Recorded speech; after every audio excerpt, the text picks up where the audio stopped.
അത് പാടിയപ്പം തന്നെ നിങ്ങൾ ശ്രദ്ധിച്ചു കാണും ഈ അറ്റ്മോസ്ഫിയർ മാറിയത്. നിങ്ങൾ പലരും അനുഭവിച്ചു കാണും എന്തോ എന്തോ എന്തോ എന്തോ ഒരു പ്രത്യേകത. Something is special. Because at the power of that name, ആ നാമത്തിന്റെ ശക്തിയാത്. Thank you Lord. ഞാൻ ഇന്നലെ തിരുവല്ലയിൽ നമ്മുടെ ചർച്ചിന്റെ മീറ്റിംഗ് നടക്കുമായിരുന്നു. തിരുവല്ലയിലെ മീറ്റിംഗിൽ ഞാനൊരു സന്ദേശം ഇന്നലെ എടുത്തു. ആ സന്ദേശം എടുത്തതിന് ശേഷം വീണ്ടും ഞാൻ മടങ്ങി വരുമ്പോൾ അതേ വചനത്തിനകത്തുനിന്ന് തന്നെ പരിശുദ്ധാത്മാവ് വീണ്ടും വീണ്ടും ഒത്തിരി പുതുമയുള്ള കാര്യങ്ങൾ സംസാരിക്കാൻ തുടങ്ങി. ഞാൻ പിന്നെയും പ്രാർത്ഥിച്ചു. വളരെ ഫ്രഷ് ആയിട്ടുള്ളൊരു മെസ്സേജ്, ഒരു പുതിയ സന്ദേശം, ഒരു നിങ്ങളുടെ ഭാഷയിൽ പറഞ്ഞാൽ ഒരു പുതിയ പ്രസംഗം ഇന്ന് പ്രസംഗിക്കാൻ എൻ്റെ ബുദ്ധിയിലും എൻ്റെ പ്രാർത്ഥനയിലും ഞാൻ പ്രിപ്പയർഡായി. പക്ഷേ ഇന്നുവരെ എൻ്റെ ബുദ്ധിയിൽ നിന്ന് ഞാൻ കർത്താവിൻ്റെ ശുശ്രൂഷ ചെയ്തിട്ടില്ല.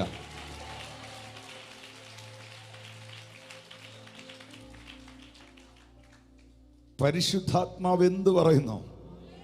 ഞാൻ മനുഷ്യരെ നോക്കാറില്ല. അവരെന്ത് ചിന്തിക്കും, ഇവരെന്ത് പറയുമെന്ന് ഞാൻ ശ്രദ്ധിക്കാറില്ല. പരിശുദ്ധാത്മാവ് എന്തറിയിക്കുന്നോ അത് പറയാനാണ് എനിക്കിഷ്ടം. അത് വിശ്വസിച്ച് ഏറ്റെടുക്കുന്നവർ അതിൻ്റെ നന്മ അനുഭവിക്കുകയും ചെയ്യും. അപ്പൊ എനിക്ക് അതിൽ നിന്ന് മനസ്സിലായി, ഇന്ന് പ്രത്യേകിച്ച് ചർച്ചിലും ഓൺലൈനിലും കാണുന്നവരോട് ആ ഭാഗത്തുനിന്ന് എന്തോ ചിലത് പുതിയത് കർത്താവിന് സംസാരിക്കാനുണ്ട്. നമ്മളിവിടെ വന്നിരിക്കുന്നത് ദൈവവചനം പഠിക്കാനും ഗ്രഹിക്കാനും ഏറ്റെടുക്കാനും അതിൻ പ്രകാരം ജീവിക്കാനുമാണ്, മറ്റൊന്നിനുമല്ല. അങ്ങനെയാണെങ്കിൽ ഞാനൊരു വേദഭാഗത്തിലേക്ക് നിങ്ങളുടെ ശ്രദ്ധയെ കൊണ്ടുവരികയാണ്. അതിനാധാരമായി ഉൽപ്പത്തിയുടെ പുസ്തകം 26-ാമത്തെ അധ്യായം അതിൻ്റെ 12-ാമത്തെ വചനം ഈ സമയത്ത് വായിക്കാം. ഇസ്ഹാക്ക് ആ ദേശത്ത് വിതച്ചു.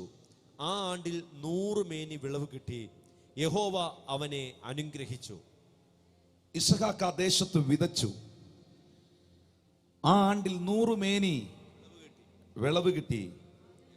യഹോവ അവനെ അനുഗ്രഹിച്ചു. Okay,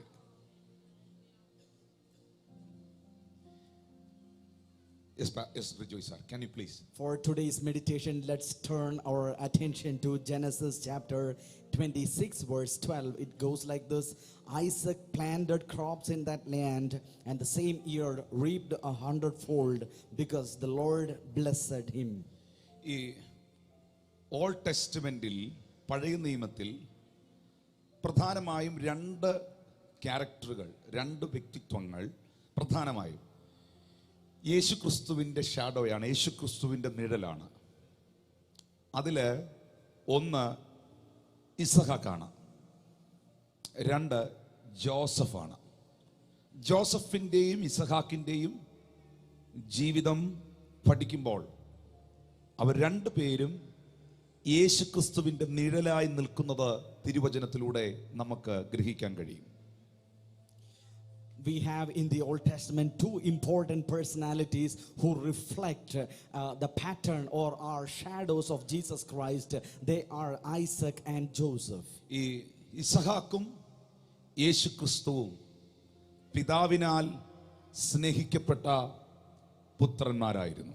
Both of them are loved by their fathers. ഐസക്കിന് Isaac എന്ന പേർ വിളിക്കണമെന്ന്, ഇസഹാക്കിന് ഇസഹാക്ക് എന്ന പേരിടണമെന്ന് സാറയോട് ദൈവദൂതൻ അറിയിക്കുന്നു. യേശുവിന് യേശുക്രിസ്തു എന്ന പേരിടണമെന്ന്, യേശു എന്ന പേർ വിളിക്കണമെന്ന് മേരിയോട് ദൂതൻ അറിയിക്കുന്നു. the angel of the Lord says about Isaac that you have to name him Isaac, and similarly Jesus Christ was named as the Gabriel was telling that to Mary. നിങ്ങൾ ആ കമ്പാരിസൺ ശ്രദ്ധിക്കുന്നുണ്ടോ ഗ്രഹിക്കുന്നുണ്ടോ? ഉണ്ടെങ്കിൽ ഒന്ന് കൈ ഉയർത്തി കാണിച്ചേ. ഒന്ന്, അബ്രഹാമിന്റെ ഏക വാഗ്ദത്ത പുത്രനായിരുന്നു ഇസഹാക്ക്. പിതാവിന്റെ ഏകജാതനായ മകനായിരുന്നു തന്റെ പുത്രനായ ക്രിസ്തുവേശു. യേശു ക്രിസ്തുവിന് യേശു എന്ന പേർ വിളിക്കണമെന്ന് ദൂതൻ മറിയത്തോട് പറഞ്ഞു. സാറയോട് നിനക്കൊരു മകൻ ജനിക്കും, അവന് ചിരി, ലാഫ്റ്റർ എന്നർത്ഥമുള്ള ഇസഹാക്ക്, ഐസക് എന്ന പേർ വിളിക്കണമെന്ന് ദൂതൻ സാറയോട് അറിയിച്ചു. ഇസഹാക്ക് ഒരു യാഗമാകുവാൻ തന്നെ ഏൽപ്പിച്ചു. യേശുവും പിതാവിന്റെ മുൻപിൽ തന്നെ മാനവകുലത്തിന്റെ വിടുതലിനും രക്ഷയ്ക്കുമായി ഒരു യാഗമാകാൻ പൂർണ്ണമായും ഏൽപ്പിച്ചു കൊടുത്തു. ഇസഹാക്കും യാഗമാകുവാൻ മലമുകളിലോട്ട് കയറിപ്പോയപ്പോൾ തൻ്റെ ആ യാഗമാകുവാനുള്ള മരക്കഷ്ണങ്ങളെ, മരത്തടികളെ, കത്തിക്കുവാനുള്ള മരത്തടികളെ, ആ വിറവുകളെ തൻ്റെ മേളിൽ ചുമന്നു.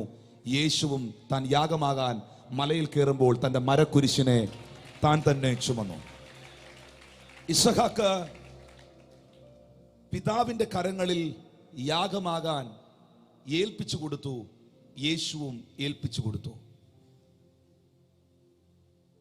പിതാവ് ആബ്രഹാം ഐസക്കിനെ ഏറ്റവും അധികം സ്നേഹിച്ചു. പിതാവായ ദൈവം തന്റെ പുത്രനെ ഏറ്റവും അധികം സ്നേഹിച്ചു. ഐസക് ജനിക്കപ്പെട്ടത് ഒരു അപ്പോയിന്റഡ് ടൈമിലാണ്. ദൈവികമായ വാഗ്ദത്തത്തിന്റെ നിവർത്തീകരണത്തിനായി കൃത്യസമയത്താണ്. യേശുവും ഈ ഭൂമിയിൽ ജനിപ്പിച്ചതല്ല, ജനിച്ചത് പരിശുദ്ധാത്മാവിനാൽ ജനിച്ചത് അപ്പോയിന്റഡ് ടൈമിലാണ്. ഏദൻ തോട്ടത്തിൽ പൈശാചിക മണ്ഡലത്തെ നോക്കി സ്വർഗത്തിലെ ദൈവം പറഞ്ഞ, സ്ത്രീയുടെ ഉദരത്തിൽ നിന്ന് ജനിക്കുന്നവൻ നിന്റെ തലയെ തകർക്കുമെന്ന് പറഞ്ഞ വാഗ്ദത്തത്തിന്റെ നിവർത്തീകരണത്തിനായി അപ്പോയിന്റഡ് ടൈമിൽ ജനിച്ചു. ഇസഹാക്കും തന്റെ സഹോദരങ്ങളാൽ വെറുക്കപ്പെട്ടു. യേശുവും തന്റെ സഹോദരങ്ങളാൽ തിരസ്കരിക്കപ്പെട്ടു. ഐസക് മരണത്തിന് ഏൽപ്പിക്കപ്പെട്ടെങ്കിലും തനിക്ക് മരിക്കേണ്ടി വന്നില്ല. മരണത്തിന് വേണ്ടി കയറിപ്പോയവൻ മരണം കാണാതെ തിരികെ വന്നു. യേശുവും മരണത്തിന് ഏൽപ്പിക്കപ്പെട്ടു, പക്ഷെ മരണത്തെ ജയിച്ച് അവൻ ഉയർത്തെഴുന്നേറ്റു.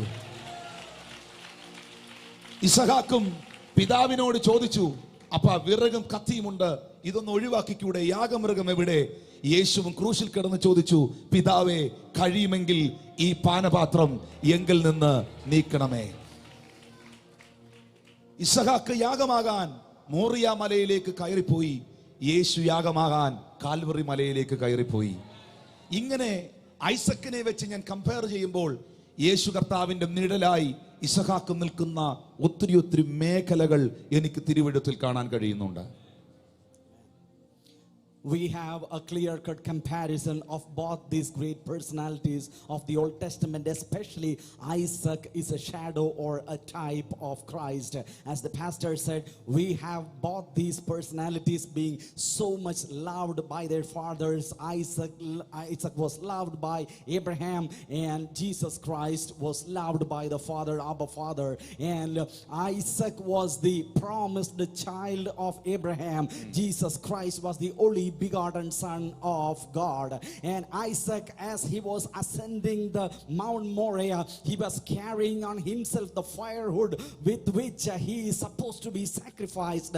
Jesus Christ, as he was climbing the Mount Calvary, he was carrying the wooden cross as he is going to be sacrificed for the sins of the humankind. And Isaac, he was not sacrificed. The Lord prepared a lamb for that. Jesus Christ, though he was sacrificed, he rose again on the third day. He was victorious over the death. Isaac was despised by the brothers. Yes. So was Jesus Christ.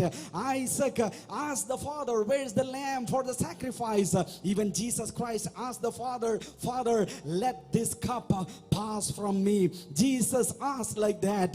And we find Isaac ascending the mount of Mount Moriah, and we also find Jesus Christ climbing the Mount Calvary to be sacrificed for the humankind. ഞാൻ ഇന്ന് എടുത്ത വിഷയവുമായി ബന്ധപ്പെട്ട് ആ ഭാഗത്തിലേക്ക് നിങ്ങളുടെ ശ്രദ്ധയെ ഞാൻ കൊണ്ടുവരികയാണ്. ബൈബിൾ പറയുന്നു, ഈ ഇസഹാക്ക് ആ ദേശത്ത് വിതച്ചു. ആ ആണ്ടിൽ 100 മേനി വിളവ് കിട്ടി. ദൈവം അവനെ അനുഗ്രഹിച്ചു. ഒരു പുതിയ സീസണിലേക്ക് ഇസഹാക്ക് കയറുകയാണ്. ഒരു പുതിയ അധ്യായം അവന്റെ മുമ്പിൽ തുറക്കപ്പെടുകയാണ്. എന്നാൽ അതിനു മുൻപ് ഐസക്കിന്റെ ജീവിത ചരിത്രവുമായി ബന്ധപ്പെട്ട് ഒരു പുതിയ ഓപ്പണിംഗ് അവന്റെ മുമ്പിൽ ഉണ്ടാകുന്നതിന് മുൻപ് താൻ കടന്നുപോയ മറ്റൊരു സീസണുണ്ട്, മറ്റൊരു ജീവിത പശ്ചാത്തലമുണ്ട്. അത് 26-ന്റെ 1-ാമത്തെ വാക്യമാണ്.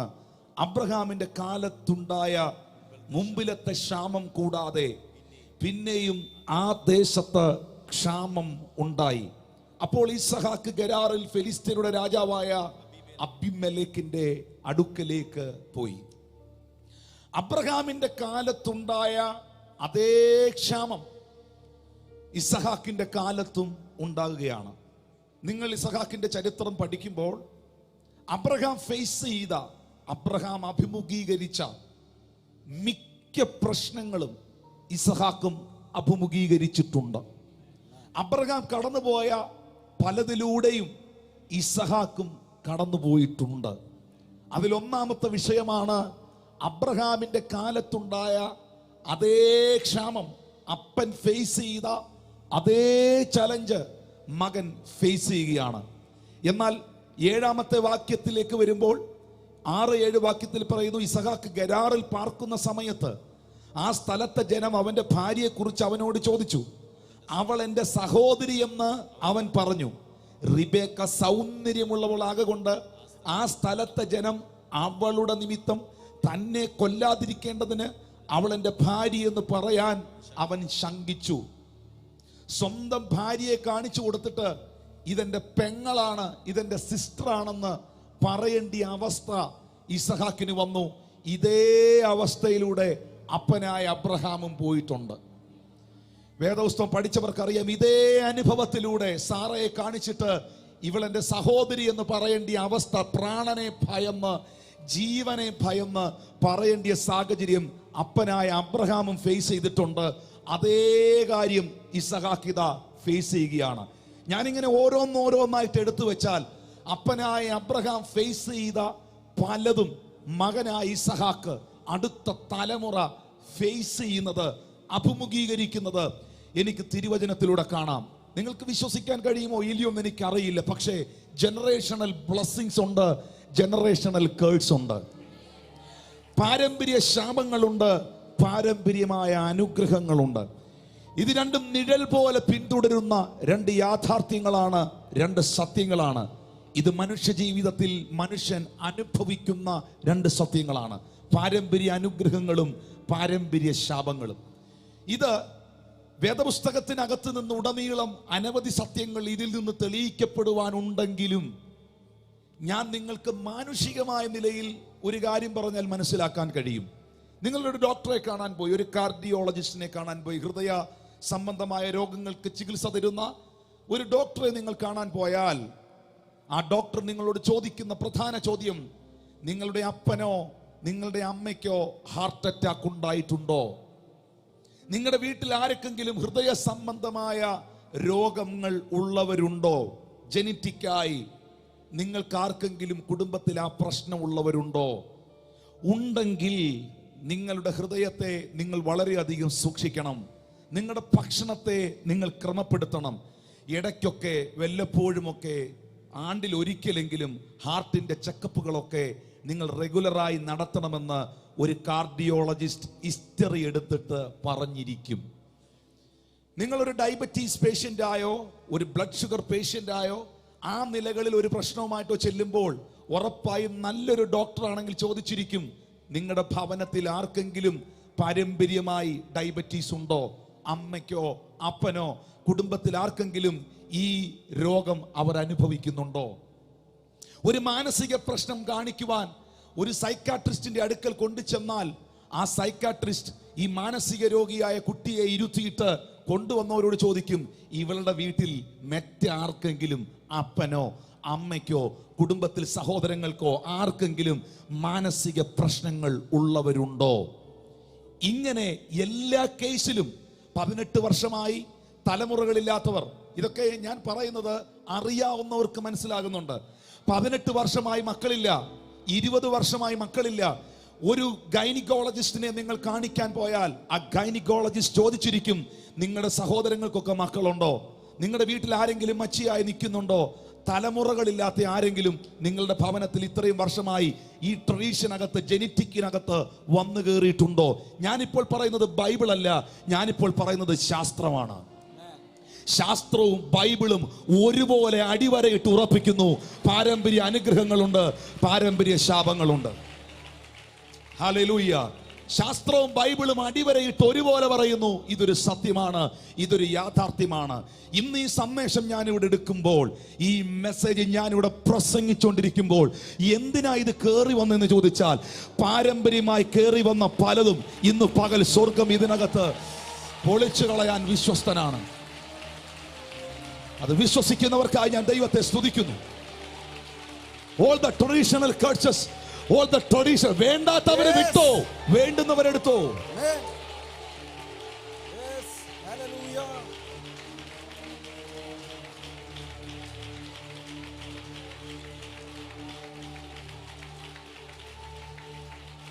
യേശുവിന്റെ അധികാരമുള്ള നാമത്തിൽ എല്ലാ പാരമ്പര്യ രോഗങ്ങളെയും ഞാൻ ശാസിക്കുകയാണ്. യേശുവിന്റെ അധികാരമുള്ള നാമത്തിൽ എല്ലാ പാരമ്പര്യ വ്യാധികളെ ഞാൻ ശാസിക്കുകയാണ്. നിന്റെ വീട്ടിൽ ആർക്കും ഗതി പിടിക്കാതെ കിടക്കുന്നിടത്തുനിന്ന് ദൈവം നിന്നെ അനുഗ്രഹിച്ചു തുടങ്ങുന്ന ഒരു Salmon, please give me the sound. ഗതി പിടിക്കാതെ കിടക്കുന്ന മേഖലയിൽ നിന്ന് സ്വർഗത്തിലെ ദൈവം അടുത്തൊരു സീസണിലേക്ക് ദൈവം നിന്നെ പൊക്കുകയാണ്. വിശ്വസിക്കാവോ? കർത്താവേ, എന്റെ അപ്പൻ നേരിട്ടത്, എന്റെ അമ്മ നേരിട്ടത്, എന്റെ കുടുംബക്കാർ നേരിട്ടത് എന്റെ മേൽ വരുവാൻ അനുവദിക്കാതെ എന്നെ സൂക്ഷിക്കുന്ന കർത്താവിന് ഞാൻ നന്ദി പറയുന്നു. Amen. Amen. From the scripture portion which we just read in Genesis 26:12, we find that Isaac is entering into a new season. He's going to have a breakthrough season, and before that we find in the scripture there was a difficult, a challenging season in his life. A season before this season was a real challenge in front of him. We find in 26:1 that now there was a famine in the land.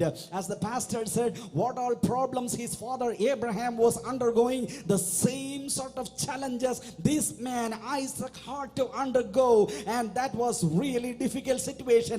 There was a famine with regard to Abraham, and similarly Isaac too had a famine in his life. Secondly, there was an insecurity with related to his wife.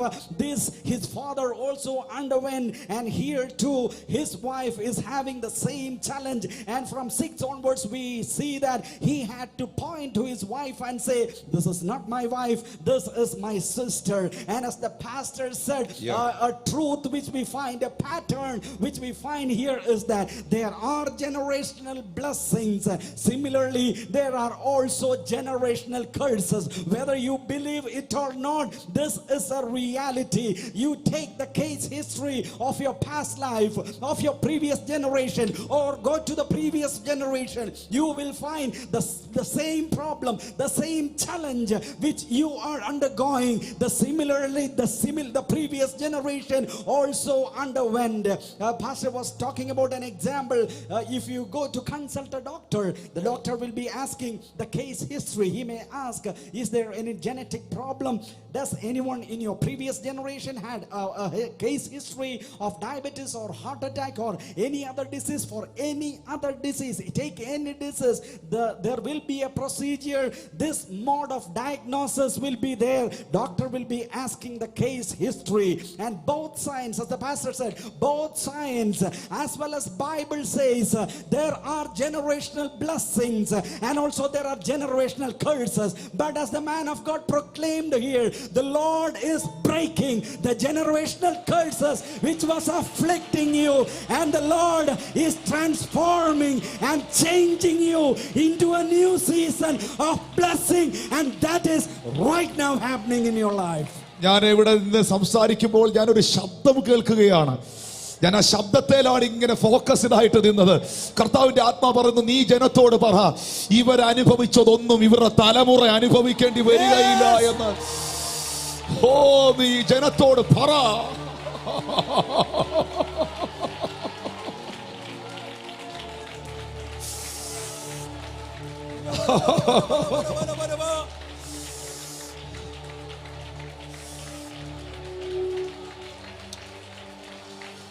Oh, thank you, Lord. Thank you, Lord.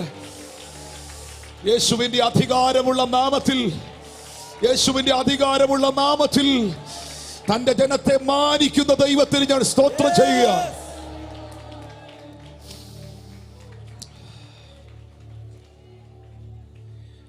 സാഹചര്യങ്ങളെ കണ്ടുകൊണ്ട്, അവസ്ഥകളെ കണ്ടുകൊണ്ട്, ക്ഷാമത്തെ കണ്ടുകൊണ്ട്, പ്രതിസന്ധിയെ കണ്ടുകൊണ്ട് ഇസഹാക്ക് ഒരു തീരുമാനം എടുക്കുന്നു.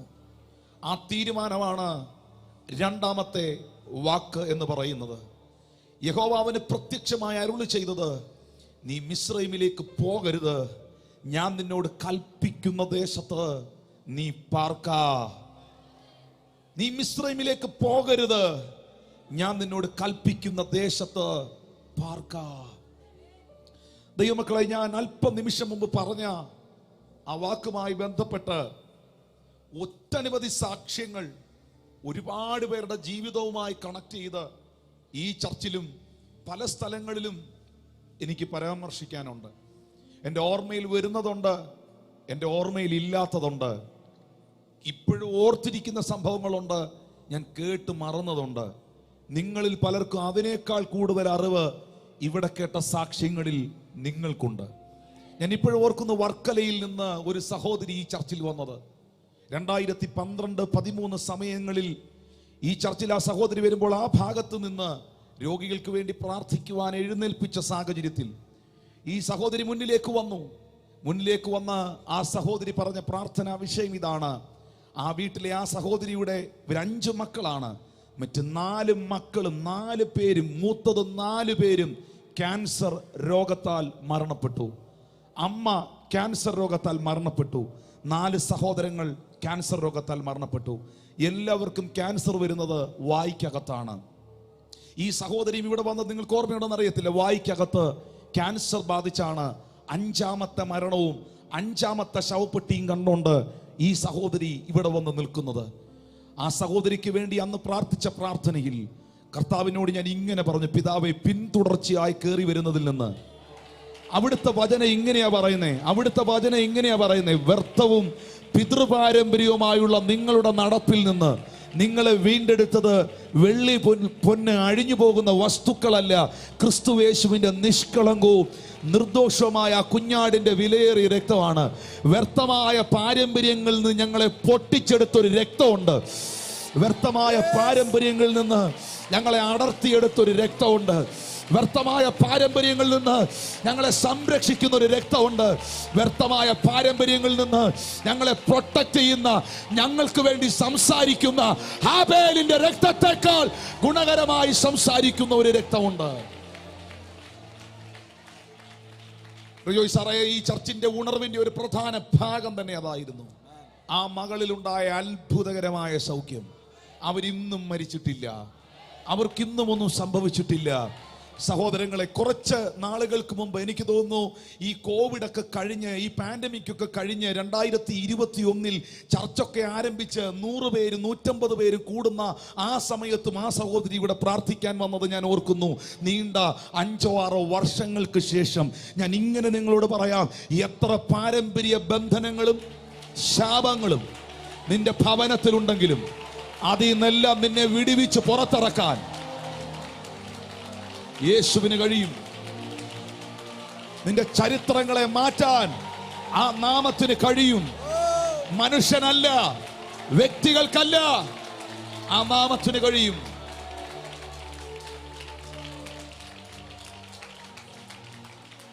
ബൈബിൾ പറയുന്നു, ഇവിടെ ഇസഹാക്ക് ഒരു റോങ് ഡിസിഷൻ എടുക്കുകയാണ്. തെറ്റായ ഒരു തീരുമാനം. എന്താണെന്നറിയോ തെറ്റായ തീരുമാനം? ക്ഷാമം വന്നു, പ്രശ്നം വന്നു, പ്രതിസന്ധി വന്നു. ആ സമയത്ത് ഇസഹാക്ക് ഒരു ഡിസിഷൻ എടുക്കുന്നു. മിസ്രൈമിലേക്ക് പോകാൻ, ഈജിപ്തിലേക്ക് പോകാൻ, ജാതികളെ ആശ്രയിക്കാൻ, തെറ്റായ വഴിയിലേക്ക് മൂവ് ചെയ്യാൻ. എന്നാൽ ആ സമയത്ത് സ്വർഗത്തിലെ ദൈവം ഇസഹാക്കിന് പ്രത്യക്ഷപ്പെട്ട് ഇസഹാക്കിനോട് പറയുന്ന പദം ഇതാണ്: ഇസഹാക്കേ, നീ ഈ ദേശത്ത് തന്നെ പാർക്കാ, നീ ഈ ദേശത്ത് തന്നെ താമസിക്കുക. നീ ഒരു മനുഷ്യനിലും ആശ്രയിക്കണ്ട, നീ നിന്റെ ബുദ്ധിയിൽ ആശ്രയിക്കണ്ട, നീ നിന്റെ സാഹചര്യങ്ങളെ കണ്ടോണ്ട്, നാളകളെ ഓർത്തുകൊണ്ട് നീ വറീഡാകണ്ട. നീ ഇപ്പോൾ ആയിരിക്കുന്നിടത്ത് നിന്നെ അനുഗ്രഹിക്കാൻ, നീ ഇപ്പോൾ ആയിരിക്കുന്നിടത്ത് നിന്നെ മാനിക്കാൻ, നീ ഇപ്പോൾ ആയിരിക്കുന്നിടത്ത് നിന്നെ ഉയർത്താൻ കഴിവുള്ളവനാണ് ദൈവം. എന്റെ ബുദ്ധി ഞാൻ മാറ്റിവെക്കുകയാണ്, എന്റെ ആകുലതകൾ ഞാൻ മാറ്റിവെക്കുകയാണ്. എന്റെ ഇത് ദൈവത്തിന്റെ ആത്മാവിന്റെ അരുളപ്പാടാണ്.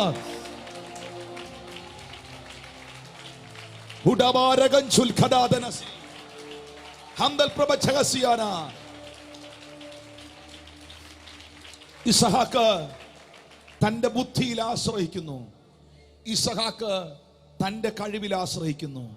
ഇസഹാക്ക് സാഹചര്യങ്ങളെ കണ്ടുകൊണ്ട് തെറ്റായ ഒരു തീരുമാനം എടുക്കുന്നു.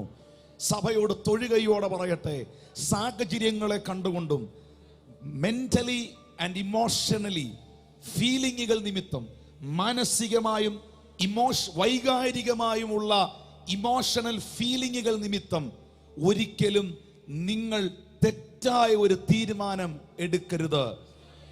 തെറ്റായ ഒരു തീരുമാനം എടുക്കരുത്. ഇത് കർത്താവ് എന്താ വീണ്ടും പറയുന്നതെന്ന് എനിക്ക് അറിയത്തില്ല. എന്നെ കൊണ്ട് ആത്മാവ് പറയിക്കുകയെന്ന് എനിക്കറിയാം. എവിടെയാണോ ദൈവം നിന്നെ നട്ടിരിക്കുന്നത്, എവിടെയാണോ ദൈവം നിന്നെ നിർത്തിയിരിക്കുന്നത്, എവിടെയാണോ ദൈവം നിന്നെ ആക്കിയിരിക്കുന്നത്, that is your destiny, that is your place. You never move, you never move. ഒരിക്കലും എനിക്കറിയത്തില്ല, ശബ്ദം ഞാൻ വീണ്ടും കേൾക്കുകയാണ്. തെറ്റായ തീരുമാനം എടുക്കരുത്. ആരുടെയെങ്കിലും വാക്ക് കേട്ടോണ്ട് എടുക്കരുത്, സാഹചര്യം കണ്ടോണ്ട് എടുക്കരുത്, ഇമോഷണൽ ഫീലിംഗിൽ നിന്ന് എടുക്കരുത്, അന്നേരം ഉണ്ടായ ചിന്തയിൽ നിന്ന് എടുക്കരുത്. ദൈവം നിന്നെ എവിടെയാണോ നട്ടേക്കുന്നത്, കാശ്മീരിൽ നട്ടിരിക്കുന്ന ആപ്പിൾ മരമേ, നീ അവിടെ നില്ല്. കേരളത്തിൽ നിൽക്കുന്ന തെങ്ങേ, നീ അവിടെ നില്ല്. മൂവ് ചെയ്താൽ നിനക്ക് പിന്നെ ഫ്യൂച്ചർ ഇല്ല.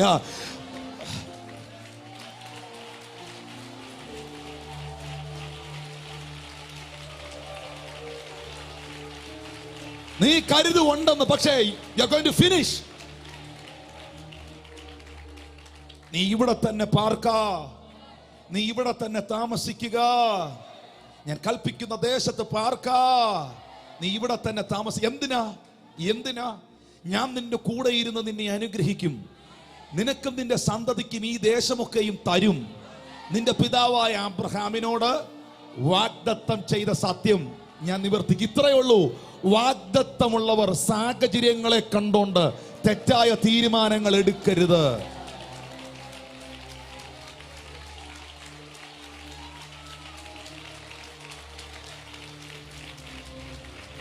Stand in your promises.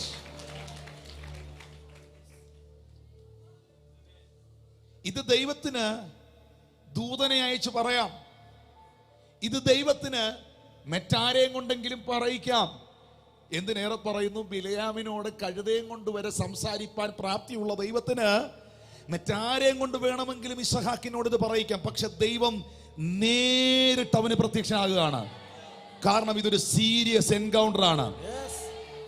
നിന്റെ ഡെസ്റ്റിനി ഏതാണെന്നുള്ളത് നീ എപ്പോഴും തിരിച്ചറിഞ്ഞോണം. Real association, real connection and real destiny is will increase and uplift your ministry and your blessings. Otherwise devil will destroy you.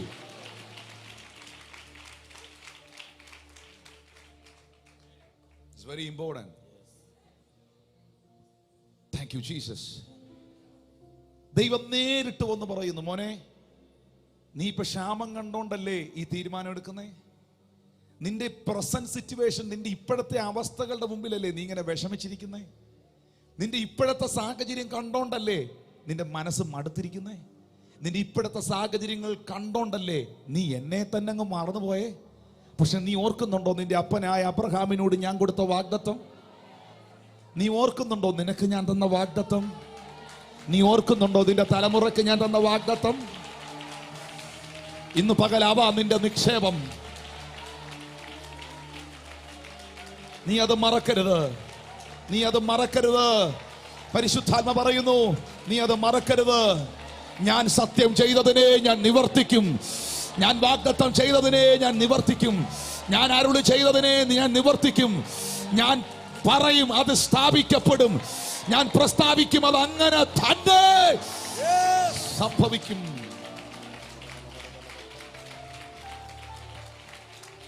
ഇത് നിങ്ങളോടാ പറയുന്നതെന്ന് നിങ്ങൾക്ക് ഫീൽ ചെയ്യുന്നുണ്ടോ? ആർക്കേലും ഫീൽ ചെയ്യുന്നുണ്ടോ?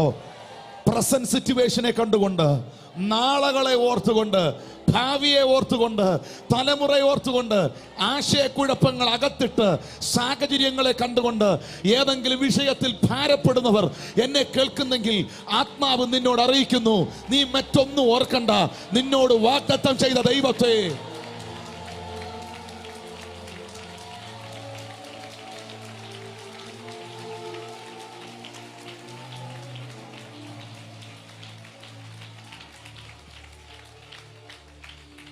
ഏത് മൊട്ടക്കുന്നിനെയും മലർവാടിയാക്കാൻ ദൈവത്തിന് കഴിയുമെന്നും ഏത് തരിശുഭൂമിയെ നീരുറവാക്കാൻ ദൈവത്തിന് കഴിയുമെന്നും ദൈവത്തിന് നിന്നെ അനുഗ്രഹിക്കാൻ നിന്റെ കുറുക്കു വഴികൾ വേണ്ടെന്നും ദൈവത്തിന് നിന്നെ അനുഗ്രഹിക്കാൻ നിന്റെ ബുദ്ധി കൊണ്ട് നീ ഒന്നും മെനയണ്ടെന്നും നീ വിശ്വസ്തനായിരുന്നാൽ മാത്രം മതിയെന്നും സ്വർഗത്തിലെ ദൈവം തെളിയിച്ചു ഇസഹാക്കിലൂടെ.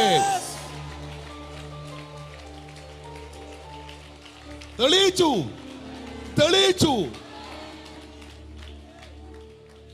പക്ഷെ തിരിഞ്ഞു നോക്കിയ ലോത്തിന്റെ ഭാര്യയിലൂടെ അത് തെളിയിക്കപ്പെട്ടില്ല. അവിശ്വസ്തത കാണിച്ച ഒരുത്തനിലൂടെയും അത് തെളിയിക്കപ്പെട്ടില്ല. പക്ഷെ ഇസഹാക്ക് ദൈവത്തിന്റെ ശബ്ദത്തിന്റെ മുൻപിൽ ഏൽപ്പിച്ചു കൊടുത്തു. തമ്പുരാൻ ഇത്രേ പറഞ്ഞോളൂ, നിന്റെ മേളിൽ, നിന്റെ അപ്പന്റെ മേളിൽ തലമുറയായി നിൽക്കുന്ന വാഗ്ദത്തമുണ്ട്. ആ വാഗ്ദത്തം ചെയ്തത് ഞാനാ. ഞാൻ സത്യം ചെയ്തതിനെ ഞാൻ നിവർത്തിച്ചിരിക്കും. 2, വാഗ്ദത്തം ഉള്ളവന്റെ കൂടെ ഞാൻ ഇരിക്കും, ഞാൻ അവനെ അനുഗ്രഹിക്കും.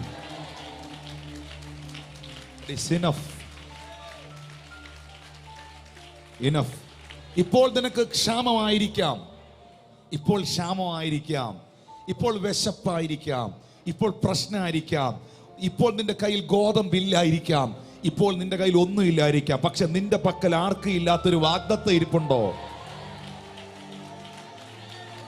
ഉണ്ടോ? ഉണ്ടെങ്കിൽ നീ എഴുതി വെച്ചോ, നിന്റെ ചരിത്രം മാറും.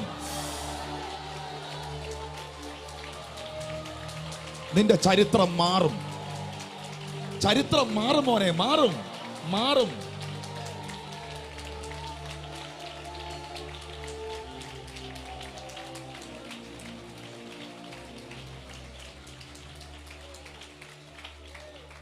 Man. Isaac is in a very difficult situation, and the famine has made a lot of problems in the land, and at the present situation Isaac takes a decision, and that's a wrong decision, that is going down to Egypt. And at that point of time the word of the Lord came to Isaac. In verse 2 we find, do not go to Egypt. That's the word of God. Do not go down to Egypt. And as the pastor said, stay where you are. That's the message. God will bless you where you are placed. If the situation is very difficult, do not rely on your brain, but rely on the promises of the Lord. Believe in the promises of the Lord. The Lord will change the situation for better, and you will find increase happening in your life. So don't take a decision emotionally. Don't take a decision based on the circumstances. Situations will change. Where the Lord has planted you, where the Lord has placed you, you will bud and you will bear fruit. That's God's promise on you. But as the pastor said, if you move away, there is no future. Stay where you are. Situations are bad. People may say this and that. Do not hear that. Hear the word of God and take a decision based on the word of God. The Lord will multiply you. The Lord will increase you. That's God's word. And if you stay, what will happen if you stay? Verse 3 says that if you stay in this land, and I will be with you and will bless you. God did not send an intermediary or an angel to say this message. He himself came down and said this message. That means the message is very serious. As the pastor said, today's message is very serious. It's directly spoken to you. The Lord says, stay where you are. You are not an ordinary person. The Lord has given you promises, so stay inside the promise. As the pastor said, right association, right connection, it will bring right destiny. Then increase will happen in the name of Jesus. ദൈവം പറഞ്ഞ വാഗ്ദത്തത്തിൽ വിശ്വസിച്ചുകൊണ്ട് അങ്ങനെ ഇസഹാക്ക് 6-ാം വാക്യം ഗെരാറിൽ പാർത്തു. അങ്ങനെ അവൻ അവിടെ പാർത്തു. മറ്റൊന്നും ഓർത്തല്ല, ദൈവം പറഞ്ഞ വാഗ്ദത്തത്തിൽ മാത്രം വിശ്വസിച്ച്. ദൈവം വാഗ്ദത്തം റിമൈൻഡ് ചെയ്യിക്കുമ്പോഴും അതുണ്ടോ എപ്പോഴും ഓർക്കണം, പെൻഡിങ് ആയി നിന്ന ഒരു പ്രോമിസിനെയാണ് ദൈവം റിമൈൻഡ് ചെയ്യിച്ചത്. നിന്റെ അബ്രഹാമിനോട്, നിന്റെ പിതാവായ അബ്രഹാമിനോട് ഞാൻ പറഞ്ഞ വാഗ്ദത്തം നിന്നെ നിന്റെ തലമുറ അനുഗ്രഹിക്കുമെന്ന ആ പ്രോമിസ് മോനെ പെൻഡിങ് ആയി നിൽക്കുക. എനിക്കറിയാം, ആ പെൻഡിങ് ആയി നിന്നതിനെ ദൈവം വീണ്ടും ഓർമ്മിപ്പിച്ച് ഉണർത്തുകയാണ്. എനിക്കറിയത്തില്ല ഈ പദം എന്താ കയറി വന്നതെന്ന്. ഞാൻ ഇങ്ങനെ എൻ്റെ ഡിക്ലറേഷൻ അതോറിറ്റിയിൽ ഞാൻ അഭിഷേകത്തിൽ റിലീസ് ചെയ്യുന്നു. നിന്റെ മേളിൽ പെൻഡിങ് ആയി നിൽക്കുന്ന എല്ലാ പ്രോമിസുകളും, ഓ ഷട്ടർബനാഖാസിയ, നിന്റെ മേൽ പെൻഡിങ് ആയി നിൽക്കുന്ന എല്ലാ പ്രോമിസുകളും ഈ ദിവസങ്ങളിൽ നിന്നിലേക്ക് സ്വർഗം റിലീസ് ചെയ്യപ്പെടട്ടെ.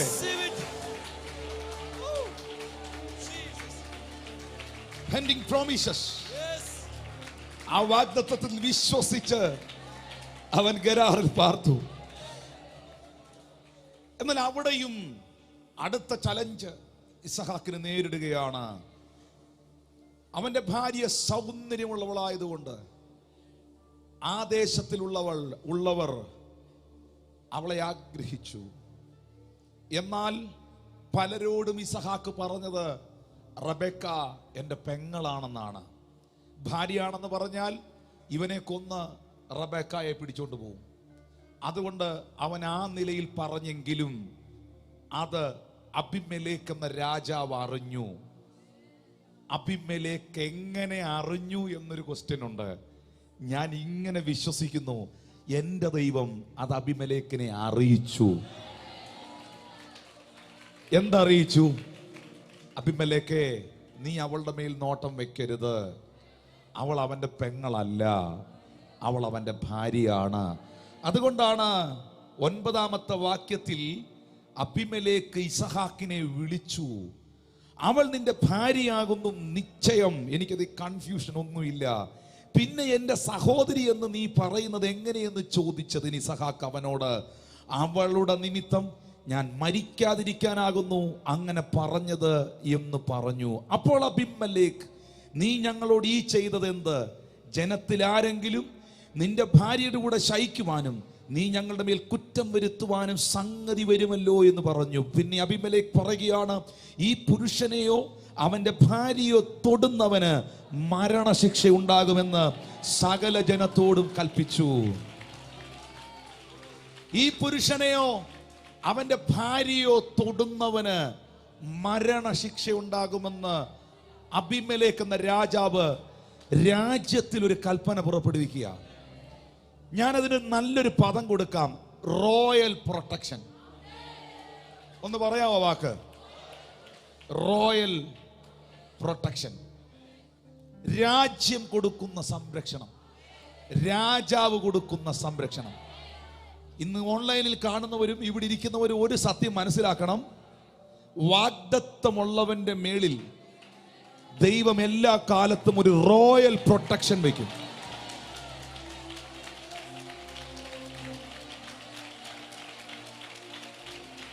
ഈ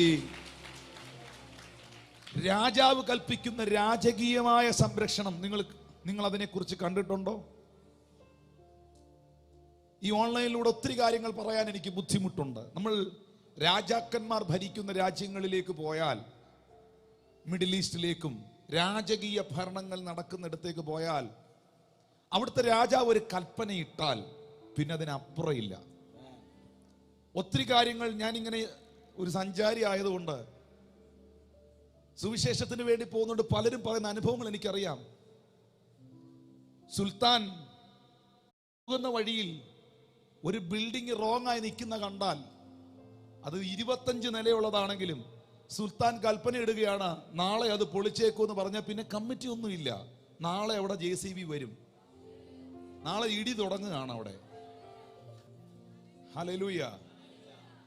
രാജാവ് പറയുന്നു അവന്റെ തല വെട്ടിയേക്കൂ എന്ന് പറഞ്ഞാൽ തീർന്നു. രാജകൽപ്പന അതാണ്, റോയൽ പ്രൊട്ടക്ഷൻ അതാണ്. രാജാവ് പോകുമ്പോൾ ആ വഴിക്ക് അവരുടെ സെക്യൂരിറ്റി എന്നൊക്കെ പറയുന്നത് വളരെ ഹയറാണ്, നമ്മളൊക്കെ ചിന്തിക്കുന്നതിനൊക്കെ അപ്പുറമാണ്.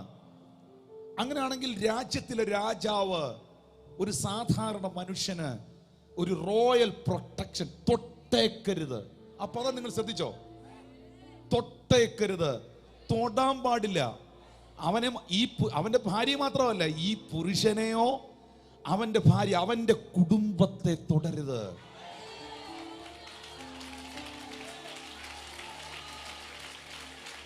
ഇന്ന് അബീമേലെക്ക് ഒരു സാധാരണ രാജാവാണെങ്കിൽ രാജാതി രാജാവും കർത്താതി കർത്താവും പൈശാചിക മണ്ഡലത്തെ നോക്കി നിനക്ക് വേണ്ടി പറയുന്നു, നിന്നെയും നിന്റെ കുടുംബത്തെയും തുടരുത്, തൊട്ടേക്കരുത്, തൊട്ടേക്കരുത്. എത്ര പേർ സ്വർഗത്തിലോട്ട് നോക്കിയിട്ട് ആ രാജാവിന് ഒരു ആമീൻ പറയാനുണ്ട്? എത്ര പേർ സ്വർഗത്തിലോട്ട് നോക്കിയിട്ട് ആ രാജാതി രാജാവിന് ഒരു ആമീൻ പറയാനുണ്ട്? തൊട്ടേക്കരുത്. Royal protection, royal protection. വാഗ്ദത്തമുള്ള മക്കളെ, നിങ്ങൾക്കൊരു റോയൽ പ്രൊട്ടക്ഷൻ ഉണ്ട്, അത് ഉറപ്പായിട്ടും ഉണ്ട്. നീ ചെയ്യേണ്ട ശുശ്രൂഷ നീ ചെയ്തിരിക്കും, നിന്നെ കൊണ്ട് ചെയ്യിപ്പിക്കേണ്ടത് ദൈവം ചെയ്യിച്ചിരിക്കും, നിന്നെ കൊണ്ട് പണിയിക്കേണ്ടത് ദൈവം പണിയിച്ചിരിക്കും, നിന്നെ കൊണ്ട് പ്രസംഗിക്കേണ്ടത് പ്രസംഗിപ്പിച്ചിരിക്കും, നിന്നെ എത്തിക്കേണ്ടടുത്ത് എത്തിച്ചിരിക്കും, നിന്നെ ഇരുത്തേണ്ടടുത്ത് ഇരുത്തിയിരിക്കും, നിന്നെ മാനിക്കേണ്ടടുത്ത് മാനിച്ചിരിക്കും, നിന്നെ അയക്കേണ്ടടുത്ത് അയച്ചിരിക്കും, നിന്നിലുള്ള വാഗ്ദത്തങ്ങൾ നിവർത്തിച്ചിരിക്കും. അതിനു മുൻപേ നിന്റെ ശരീരത്തെ തൊടാൻ, നിന്റെ പ്രാണനെ തൊടാൻ പൈശാചിക മണ്ഡലത്തിന് അവകാശമില്ലെന്ന് യേശുവിന്റെ നാമത്തിൽ ഞാൻ പ്രഖ്യാപിക്കുകയാണ്.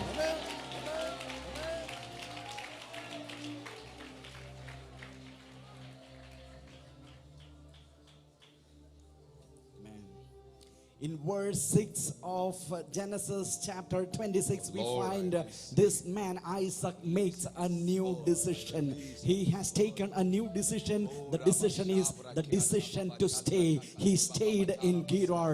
According to the word of God, he obeyed that. He stayed. He decided to stay in Gerar. And here the Lord is reminding all the pending promises he had with this man. A pending promise to Isaac was again reminded anointed. And as the pastor proclaimed in the prophetic proclamation, God will release all the pending promises on you in your difficult situation. If you still obey the word of God, the Lord is going to release all the pending promises on you, and that will be fulfilled in your life. And as Isaac was moving forward, a new challenge came. The challenge is the insecurity with regard to his wife. The people will harm him because of his wife is very beautiful. And here the intervention of God again happens. God spoke to Abimelech the king.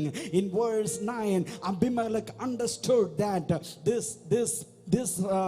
this person is Isaac's wife, and he calls him and he makes a proclamation. In verse 11, Abimelech ordered, none shall touch Isaac and his wife. This was the proclamation given to him. As the pastor said, this is the royal protection which was released on this man. The implication is that he and his family cannot be touched by anyone. And as the pastor said, if you live in the promise, if you are in the promise, the Lord will release upon you a royal protection. And it is said, touch not my anointed one. No one can touch you. No one can touch your family. No one can touch your ministry. All the promises the Lord has said to you, it will be fulfilled, and you will preach the messages which the Lord has given you. You will build the buildings the Lord has in plan for you. Everything Lord will fulfill in your life. No one will touch you. 12ാമത്തെ വചനത്തിലേക്ക് വരുമ്പോൾ season change ആകുകയാണ്. ഒന്ന് തലേ കൈവച്ചിട്ട് പറഞ്ഞു, എന്റെ season change ആകാൻ പോവാ. Season change ആകാൻ പോവാ. അടുത്ത സീസണിലേക്ക് ഇസഹാക്ക് കയറുകയാണ്. ഇസഹാക്ക് ആ ദേശത്ത് വിതച്ചു. ആ ആണ്ടിൽ 100 മേനി വിളവ് കിട്ടി. യഹോവ അവനെ അനുഗ്രഹിച്ചു. ഉറപ്പായ അപ്പായാവേ അലോഹീം, ഞാൻ അതിലൊന്ന് ഞാൻ ആ അനുഗ്രഹത്തിൽ ഭയങ്കരമായിട്ട് വിശ്വസിക്കുന്ന ആളാണ്. I believe that blessings from my Lord and Savior Yahweh. Hallelujah. ആ ദേശത്ത് അവൻ വിതച്ചു. ആണ്ടിൽ ആ വർഷം തന്നെ 100 മേനി വിളവ് കിട്ടി. യഹോവ അവനെ അനുഗ്രഹിച്ചു. അവൻ വർദ്ധിച്ച് വർദ്ധിച്ച് മഹാധനവാനായി തീർന്നു. ഞാന് ദൈവം അനുഗ്രഹിച്ചാൽ ആ അനുഗ്രഹത്തിന് റിസൾട്ട് ഉണ്ടാവോ? കേൾക്കുന്നുണ്ടോ? ഇത് കേട്ടേച്ചും പിന്നെ നാളെ സോഷ്യൽ മീഡിയ കേൾക്കുന്ന ഏതെങ്കിലും സാധനമായിട്ട് വരുമോ എൻ്റെ അടുത്ത്? ഇതെല്ലാം കൂടെ കേട്ടേച്ചും ഒന്നുകൂടെ കണ്ണ് തുറന്ന് നോക്കാം. മുകളിലത്തെ വാക്യം വേണേ ഒന്നുകൂടെ വായിക്കാം. അല്ലെ പിന്നെ ഇയാൾ ദരിദ്രനായിട്ട് അങ്ങ് തുടർന്നു, കുഴപ്പമൊന്നുമില്ല. നിങ്ങൾക്ക് വേണ്ടി പ്രാർത്ഥിക്കാം. വായിച്ചോ. ഇസഹാക്ക് ആ ദേശത്ത് വിതച്ചു. ആ ആണ്ടിൽ 100 മേനി വിളവ് കിട്ടി. എങ്ങനെ? എന്തുകൊണ്ടാ? യഹോവ അവനെ അനുഗ്രഹിച്ചു. അതാ എന്റെ ചോദ്യം. ദൈവം അനുഗ്രഹിച്ചാൽ അതിന് റിസൾട്ട് ഉണ്ടോ ഇല്ലയോ? ദൈവം അനുഗ്രഹിച്ചാൽ അവൻ പഴയ അവസ്ഥയിൽ തുടരുവോ ഇല്ലയോ? ഞാൻ 100ൽ 110% വിശ്വസിക്കുന്നു. തമ്പുരാൻ അനുഗ്രഹിച്ചാൽ നിന്റെ അവസ്ഥ മാറിയിരിക്കും. I receive this word. I agree with that. That is my life. ഉറപ്പാ. പക്ഷെ ഒരു പ്രശ്നമുണ്ട്. ദൈവം അനുഗ്രഹിച്ചു, ദൈവം വർദ്ധിപ്പിച്ചു. വർധനവിന്റെ ദൈവം അവനെ വർദ്ധിപ്പിച്ചു. അപ്പനോട് എന്തോ പറഞ്ഞ്, ഞാൻ നിന്നെ ഐശ്വര്യമായി അനുഗ്രഹിക്കും. 22:17 ഞാൻ നിന്നെ ഐശ്വര്യമായി അനുഗ്രഹിക്കും. നിന്റെ സന്തതി ആകാശത്തിലെ നക്ഷത്രങ്ങളെ പോലെ അത്യന്തം വർദ്ധിപ്പിക്കും. നിന്റെ സന്തതി ശത്രുക്കളുടെ പട്ടണങ്ങളെ കൈവശമാക്കും. അല്ലേ? 107 സങ്കീർത്തനത്തിന്റെ 38 വാക്യം എന്നാ പറയുന്നത്? അവർ അനുഗ്രഹിച്ചിട്ട് അവർ അത്യന്തം പെരുകി. 107:38 അവർ അനുഗ്രഹിച്ചിട്ട് അത്യന്തം പെരുകി. അവരുടെ കന്നുകാലികൾ കുറഞ്ഞു പോകാൻ ഇടവരുത്തിയില്ല. അടുത്തിരിക്കുന്ന ആളോട് പറഞ്ഞ്, ധൈര്യമായിട്ട് പറഞ്ഞു, ഒന്നും കുറഞ്ഞു പോകാൻ അനുവദിക്കത്തില്ലെന്ന് പറഞ്ഞു. ധൈര്യമായിട്ട് പറഞ്ഞു. ഒന്നും ഒരിടത്തും ഓൺലൈനിൽ കാണുന്നവരെ, ചർച്ചിൽ ഇരിക്കുന്നവരെ, ഒരിടത്തും ഒന്നിനും ഒരു കുറവും വരാൻ എന്റെ കർത്താവ് അനുവദിക്കത്തില്ല.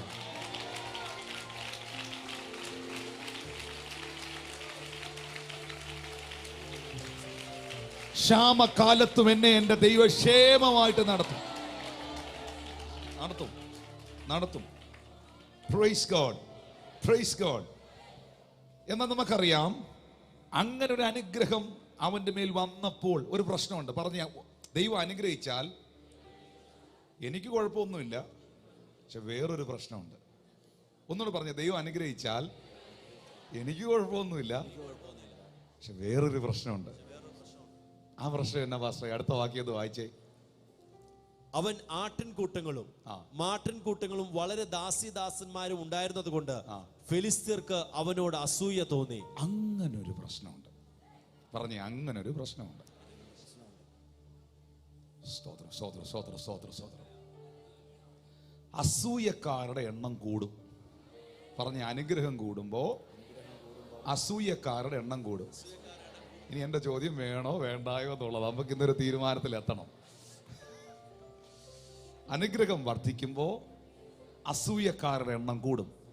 അഭിഷേകം വർദ്ധിക്കുമ്പോ അസൂയക്കാരുടെ എണ്ണം കൂടും. സഭ എണ്ണത്തിൽ വർദ്ധിക്കുമ്പോ അസൂയക്കാരുടെ എണ്ണം കൂടും. പക്ഷെ അസൂയക്കാരൻ അവിടെ നിൽക്കട്ടെ, ദൈവം തന്നെ അനുഗ്രഹിച്ചുകൊണ്ടേയിരിക്കും.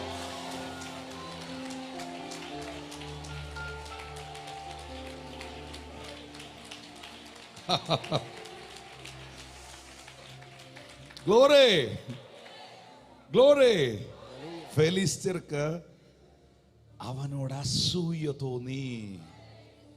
അസൂയയുടെ ഡെഫിനിഷൻ എന്തുവാ? What is the definition of jealousy?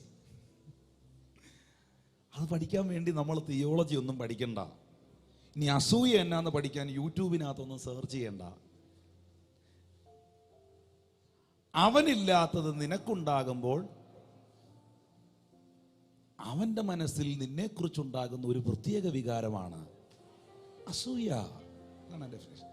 അവനില്ലാത്തത് നിനക്കുണ്ടാകുമ്പോൾ അവന്റെ മനസ്സിൽ നിന്നെക്കുറിച്ചുണ്ടാകുന്ന ഒരു വൃത്തികെട്ട വികാരമാണ് അസൂയ.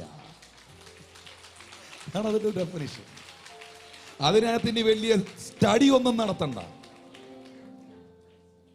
അവനില്ലാത്ത വീട് നിനക്കുണ്ടാകുമ്പോൾ ഭൂമി കുലുക്കം വരണേ എന്നുള്ള അവന്റെ പ്രാർത്ഥനയാണ് അസൂയ. അവനില്ലാത്ത വണ്ടി നിനക്കുണ്ടാകുമ്പോൾ എത്രയോ KSRTC ബസ് അതുവഴി പോന്നു എന്ന് അവന് തോന്നുന്ന ഒരു പ്രത്യേക വികാരമാണ് അസൂയ. Praise God. അവിടെ ഇല്ലാത്ത ആൾ ഇവിടെ വരുമ്പോൾ അവർ പറയുകയാണ്, ചന്തയിലും ആളില്ലേ, കടയിലും ആളില്ലേ, പാർട്ടി സമ്മേളനത്തിനും ആളില്ലേ എന്ന് പറയുന്ന ഒരു പ്രത്യേക വികാരമാണ് അസൂയ.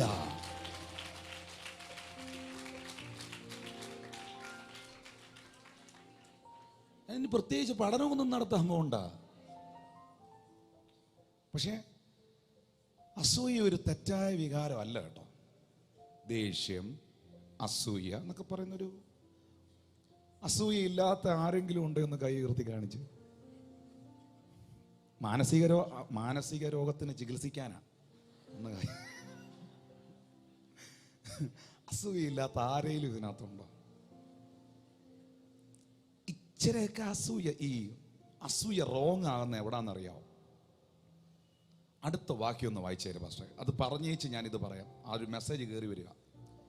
എന്നാൽ അവന്റെ പിതാവായ അബ്രഹാമിന്റെ കാലത്ത് അവന്റെ പിതാവിന്റെ ദാസന്മാർ കുഴിച്ചിരുന്ന കിണറൊക്കെയും ഫെലിസ്ത്യർ മണ്ണിട്ട് നികത്തി കളഞ്ഞു. ഇവിടെയാണ് പ്രശ്നം. നല്ലോണം പഠിക്കുന്ന, നിന്റെ കൂടെ പഠിക്കുന്ന ഒരു വിദ്യാർത്ഥിയെ നോക്കിയിട്ട് ചെറിയ ഒരു അസൂയ വരുമ്പോ നിനക്കും പഠിക്കാൻ തോന്നുന്നെങ്കിൽ അത് നല്ലതാ. എന്നാ ഇപ്പം എന്താ പറയുന്നത്, ഒരാള് നല്ല ശക്തമേറിയ അഭിഷേകത്തിൽ ശുശ്രൂഷിക്കുന്നു. അത് കണ്ടിട്ട് കർത്താവെ എന്നെയും ഈ നിലയിലൊന്ന് ഉപയോഗിക്കണേ അപ്പാ, എൻ്റെ മേളിൽ ഇതൊന്ന് പകരണേ കർത്താവെ എന്ന് തോന്നിയിട്ട് ദൈവസന്നിധിയിൽ ഇരുന്ന് അത് കൊതിയോടെ പ്രാർത്ഥിക്കുന്നത് കുഴപ്പമില്ല. പക്ഷേ എവിടെ ഇത് റോങ് ആണെന്നറിയോ? അസൂയ മൂത്തിട്ട് നീ ഇവനെ നശിപ്പിക്കാൻ ഇറങ്ങുന്നതാണ് പ്രശ്നം. എങ്ങനെ ഈ നല്ലോണം പഠിക്കുന്നവനെ വല്ല കള്ളോ കഞ്ചാവോ കൊടുക്കുന്നവനെ കൊണ്ട് കണക്ട് ചെയ്ത് ഇവൻ്റെ പഠനത്തെ നിർത്തിക്കാം, എങ്ങനെ ഇവൻ്റെ ശുശ്രൂഷയെ പൂട്ടിക്കാം, എങ്ങനെ ഇവൻ്റെ സഭയെ പൊളിക്കാം, എങ്ങനെ ഇവനെ താറടിക്കാം, എങ്ങനെ ഇവനെ ഷെഡി കയറ്റാം എന്ന് പറഞ്ഞ് നീ കിണർ മൂടാൻ നടക്കുന്ന ശുശ്രൂഷയില്ലേ,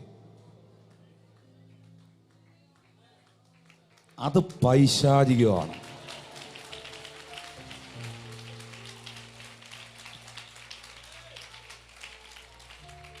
ദേഷ്യം ആങ്കർ, ദേഷ്യം എന്ന വികാരം നല്ലതാ.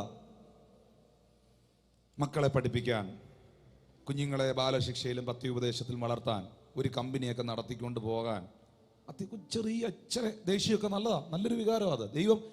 ദൈവത്തിനും ദേഷ്യം വന്നിട്ടുണ്ട്, കർത്താവിനും ദേഷ്യം വന്നിട്ടുണ്ട്. ആലയത്തിൽ വന്നപ്പം അനീതി കണ്ടപ്പം കർത്താവിന് ദേഷ്യം വന്നു. സങ്കടം നല്ലൊരു വികാരമാണ്. പക്ഷേ ഇതൊന്നും മറ്റൊരാളെ നശിപ്പിക്കാനാകരുത്. നിന്റെ ദേഷ്യം നിന്റെ ഭാര്യ എടുത്തിട്ട് അടിക്കാനാകരുത്. നിന്റെ ദേഷ്യം നിന്റെ ഭർത്താവിൻ്റെ മെക്കിട്ട് കയറാനാകരുത്. നിന്റെ ദേഷ്യം നിന്റെ മക്കളെ ഇൻസൾട്ട് ചെയ്യാനാകരുത്. നിന്റെ ദേഷ്യം മറ്റുള്ളവരുടെ മുമ്പിൽ അവരുടെ മനസ്സിനെ വികാരങ്ങളെ ഇടിച്ചു കളയാനാകരുത്. നിന്റെ ദേഷ്യം മറ്റുള്ളവനെ കൊല്ലാനും തകർക്കാനും ആകരുത്.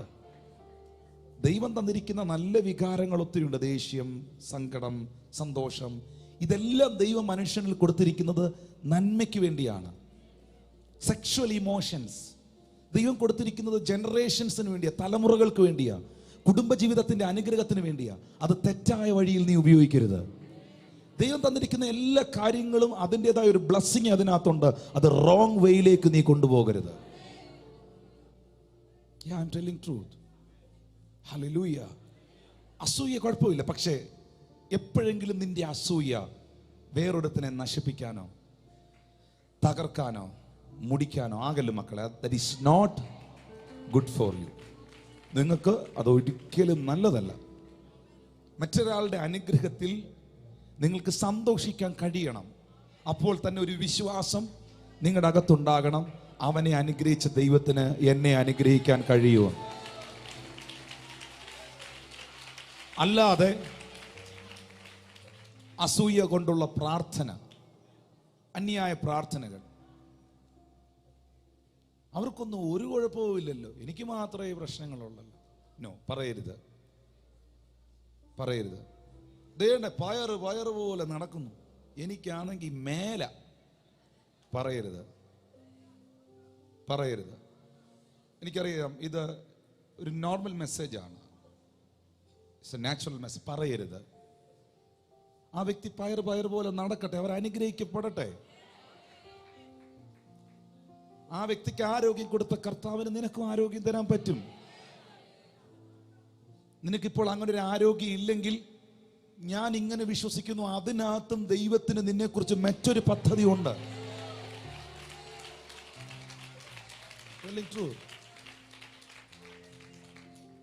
എൻ്റെ ജീവിതം അനുഗ്രഹിക്കപ്പെട്ടതിൻ്റെ ഒരു പ്രധാന മേഖലയാണ്. എൻ്റെ പ്രസംഗം കൊണ്ടോ, എൻ്റെ എഴുത്തുകൊണ്ടോ, എൻ്റെ സംസാരം കൊണ്ടോ, എൻ്റെ സംഭാഷണങ്ങൾ കൊണ്ടോ ഇന്ന് വരെ ഒരു മനുഷ്യനെ നശിപ്പിക്കാനോ കരിവാരിത്തേക്കാനോ ഐ നെവർ ഡു.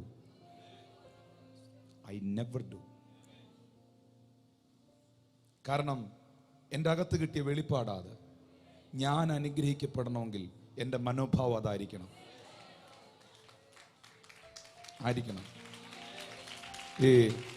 കഴിഞ്ഞ ദിവസം ഒരു ദൈവദാസൻ പറഞ്ഞ ഒരു സംഭവം ഞാൻ ഓർക്കുകയാണ്. അതോട് പറഞ്ഞിട്ട് സാർ ട്രാൻസ്ലേറ്റ് ചെയ്യും. ആ ബ്രദർ ഇങ്ങനെ തല്ലിപ്പൊളിയായിട്ട്, ഇപ്പം അദ്ദേഹം വലിയ പാസ്റ്ററാണ്, അന്ന് ഭയങ്കര തല്ലിപ്പൊളിയായി ലോകപ്രകാരം ജീവിച്ചിരുന്ന സമയത്ത് ഇവർക്ക് ഒത്തിരി പറമ്പുണ്ട്. പറമ്പും തേങ്ങായും കശുമാവും കാച്ചിലും പയറും കൃഷിയും ഒത്തിരി സംഭവങ്ങളുണ്ട്, ഏക്കർ കണക്കിന് വസ്തുക്കളുണ്ട്. അപ്പം അതിൻ്റെ നടുക്കാണ് ഇവരുടെ വീട്. പക്ഷേ ഈ വീട്ടിൽ എന്തോ ഒരു പ്രശ്നമുണ്ട്, അവിടെ ആരും രക്ഷപ്പെടുന്നില്ല. വസ്തുക്കളൊക്കെ ഇഷ്ടം പോലെ ഉണ്ട്, തേങ്ങയൊക്കെ ഇഷ്ടം പോലെ ഉണ്ട്. അപ്പം ഇങ്ങനെ ഇരിക്കുമ്പോൾ തൊട്ട അയലോക്കത്തെ താമസിച്ചിരുന്ന ഒരു കുടുംബമുണ്ട്. ഇവിടെ ഈ തേങ്ങ വീഴുന്നതെല്ലാം അവിടുത്തെ ആ പയ്യൻ ചെറുക്കൻ മതിൽ ചാടി ഈ പുരയിടത്ത് വന്ന് ഈ തേങ്ങയെല്ലാം പറക്കി അവൻ്റെ പുരയിടത്തോട്ട് എറിഞ്ഞ് ഇവ മതിൽ ചാടിപ്പോയി ഇതെല്ലാം ഇവ എടുത്തുകൊണ്ട് പോകുമായിരുന്നു. അങ്ങനെ ഇരിക്കുമ്പോൾ ഈ മനുഷ്യൻ, ഈ പ്രോപ്പർട്ടിയുടെ ഓണറായ ഇപ്പോഴത്തെ ആ ദൈവദാസൻ ഈ വസ്തുവിൽ നിൽക്കുന്ന സമയത്ത് ഒരു കാഴ്ച കണ്ടു. കുറേ നാളായിട്ട് ഇവനെ കാണുന്നില്ലായിരുന്നു. അവനൊരു വില കൂടിയ ഒരു ടീഷർട്ടും ഒക്കെ ഇട്ട്, ഒരു ജീൻസും ഒക്കെ ഇട്ട്, കഴുത്തേൽ ഒരു തുടൽ പോലൊരു മാലയോ സ്വർണ്ണമാലയൊക്കെ ഇട്ട് ഇവൻ അവിടെ നിന്നപ്പം ഇദ്ദേഹം ചോദിച്ചു, ഒത്തിരി നാളായല്ലോ കണ്ടിട്ട്, നീ എവിടാ എന്ന് ചോദിച്ചു. പറഞ്ഞു, ഞാനിപ്പോൾ സിംഗപ്പൂരിലാണ്, എനിക്ക് സിംഗപ്പൂരിൽ ജോലി കിട്ടി, ഞാൻ 6 മാസം കഴിഞ്ഞ് ഇപ്പോൾ ലീവിന് വന്നതാണ്, നല്ല ജോലിയാണ് എന്നൊക്കെ പറഞ്ഞു.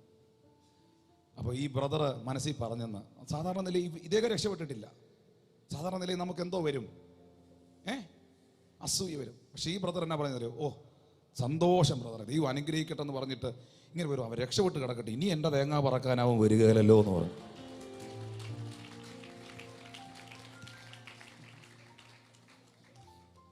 Praise God. അടുത്തിരിക്കുന്ന ആള് രക്ഷപ്പെടട്ടെ, നിന്നോട് കടം ചോദിക്കാൻ വരികയില്ലല്ലോ.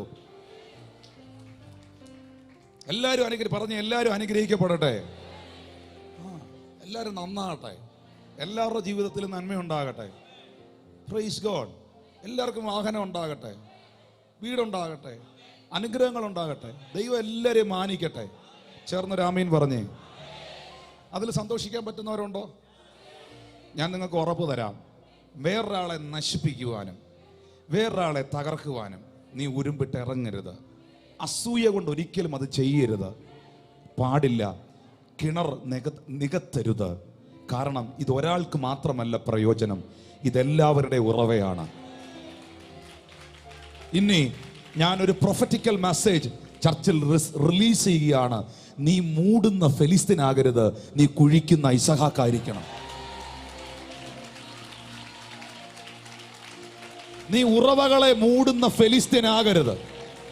നീ ഒരു ഉറവയും മൂടുന്ന ഫെലിസ്തീനാകരുത്. നീ ഉറവകളെ തുറക്കുന്ന ഇസഹാക്കായിരിക്കണം. ഹല്ലേലൂയ.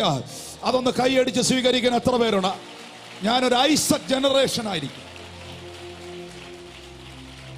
ഞാൻ ആരുടെ എൻ്റെ വാക്കുകൊണ്ടോ എഴുത്തുകൊണ്ടോ നോട്ടം കൊണ്ടോ ഒരു ഉറവകളും മൂടാനല്ല ദൈവം എന്നെ വിളിച്ചിരിക്കുന്നത്. എന്നിൽ നിന്ന് അനേകർ കുടിക്കാൻ വേണ്ടിയിട്ടാണ്. Yes, Pastor. In verse 12 again the season is changing. Isaac planted crops. In verse 12 and 13 we find Isaac planted crops in that land, and the same year reaped 100-fold, because the Lord blessed him, and the man became rich, and his wealth continued to grow until he became very wealthy. We find that the blessing comes as a result of the situation change. And in Genesis 22:17 and Psalms 107:38 we find the Lord's blessing will increase and it will give multiplication. Psalm 107:38, he also blesses them and they multiply greatly, and he does not let their cattle decrease. As the pastor said, when the Lord blesses you, it will manifest itself. When the Lord blesses you, it will show outward, and you will find multiplication happening in life. But now a new problem comes. When your blessings multiply, yes, jealous people also will multiply. It's not a problem of yourself, it's the problem of their mindset. And what is jealousy? Pastor gives a definition of jealousy. When you have something which they don't have, they have a kind of a wrong emotion within themselves, a kind of a disturbance which will crop up. That is called jealousy. And the pastor says, from different experiences, don't be disturbed by other people's blessing. You also pray, the Lord will bless you. The same Lord who blessed them will also bless you. Yeah. Pray for other people people's blessing, the Lord will lavish blessings upon you. And jealousy here takes a wrong direction when Philistines began to fill the wells of Isaac. And as the pastor said at the last, do not be a well closer, be an Isaac generation who will dig more wells as other people are filling it. The Lord will give you sources which no one can close. Be an Isaac generation. ഈ ഇന്നത്തെ ഈ message എൻ്റെ പ്രധാന ഭാഗത്തിലേക്ക് ഞാൻ വരികയാണ്. Are you ready to receive that? Amen. 16-ാമത്തെ വാക്യത്തിൽ ഇസഹാക്കിനെ നോക്കിയിട്ട് ശത്രുക്കളായ ഫെലിസ്ത്യർ പറയുന്നൊരു വാക്കുണ്ട്, നീ ഞങ്ങളെക്കാൾ ഏറ്റവും ബലവാനാകൊണ്ട് ഞങ്ങളെ വിട്ടുപോക എന്ന് പറഞ്ഞു. ശരിക്കും ഈ മനുഷ്യൻ ബലവാനായിരുന്നോ? ആയിരുന്നോ? സഭയെ, ശുശ്രൂഷകരെ, എൻ്റെ പ്രിയ മക്കളെ, ആയിരുന്നോ? ഞാൻ ഈ പറഞ്ഞു വന്ന ചരിത്രം നിങ്ങൾ കേട്ടായിരുന്നോ? പെട്ടി പാക്ക് ചെയ്തവനല്ലേ? നാട് വിടാൻ വല്ലതും പിടി കിട്ടിയോ? നാട് വിടാൻ പെട്ടി പാക്ക് ചെയ്തവനല്ലേ? ഈജിപ്തിലോട്ട് പോകാൻ തീരുമാനിച്ചവനല്ലേ? എല്ലാം അവസാനിച്ചെന്ന് കരുതിയവനല്ലേ? അപ്പനായ അബ്രഹാമിനെയും ദൈവം കൊടുത്ത വാഗ്ദത്തങ്ങളെയൊക്കെ മറന്നുപോയവനല്ലേ? സാഹചര്യങ്ങളെ കണ്ടുകൊണ്ട് ഒതുങ്ങിപ്പോയവനല്ലേ? പക്ഷെ ഇന്ന് നാട്ടുകാർ പറയുകയാണ്, you are the powerful person.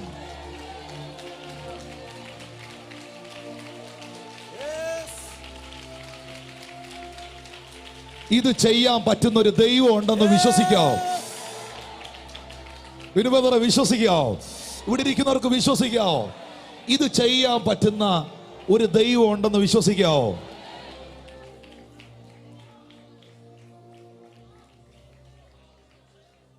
You are blessed. നീ ഞങ്ങളെക്കാൾ ശക്തനായി മാറിയിരിക്കുന്നു. കാരണം നിന്റെ ദാസിദാസന്മാരെ കൊണ്ടല്ല, നിന്റെ സൈന്യബലത്തെ കൊണ്ടല്ല, എന്തോ ഒരു പവർ നിന്റെ കൂടെ ഉണ്ട്.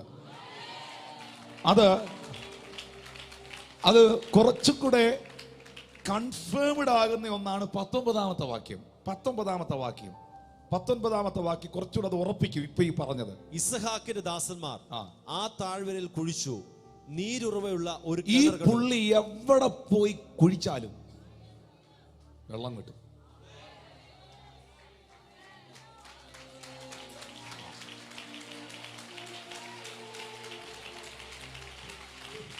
എവിടെ പോയി ചർച്ചിട്ടാലും ആള് വരും. ഏത് ഇന്റർവ്യൂവിന് പോയാലും പുള്ളി പാസ്സാവും. ഇതാണ് ഫെലിസ്ത്യർക്ക് അങ്ങോട്ട് ഒക്കാത്ത സാധനം. പക്ഷെ ഈ ഫെലിസ്ത്യനൊന്ന് വിശ്വസിക്കാൻ പറ്റണം, ഇതിന്റെ പുറകിൽ നിൽക്കുന്ന ഒരു വാഗ്ദത്തമുണ്ട്, ഇതിന്റെ പുറകിൽ അപ്പൻ കൊടുത്തൊരു വിലയുണ്ട്. ഈ അനുഗ്രഹിക്കപ്പെട്ടവൻ വിറക് കഷ്ണമായിട്ട് യാഗമാകാൻ കേറിപ്പോയ ഒരു മലയുണ്ട്. അതൊന്നും ഇവർക്ക് അറിയില്ല. ഇസഹാക്കും അബ്രഹാമും കൊടുത്ത വിലയൊന്നും ഇവർക്ക് അറിയത്തില്ല. ഇവർക്ക് ആകെ കാണാൻ പറ്റുന്ന പുറമേയുള്ള അനുഗ്രഹങ്ങൾ മാത്രം.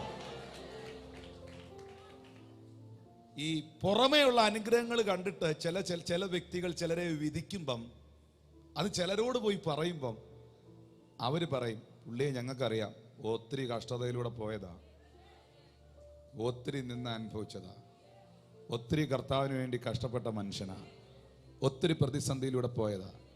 ഇന്ന് നിങ്ങളിതല്ലയോ കാണുന്നേ, ഞങ്ങൾക്കറിയാം പുള്ളിയെ. ഇത് പറയാൻ അവിടെ ആരുമില്ല. കാരണം ഫെലിസ്ത്യൻ കാണുന്നത് കിണറും വെള്ളവും ആടുമാടും നന്മകളും മാത്രമാണ്. പക്ഷെ അപ്പനായ അബ്രഹാം കൊടുത്ത വിലയും നടത്തിയ യാഗവും കണ്ണുനീരും പ്രാർത്ഥനയും,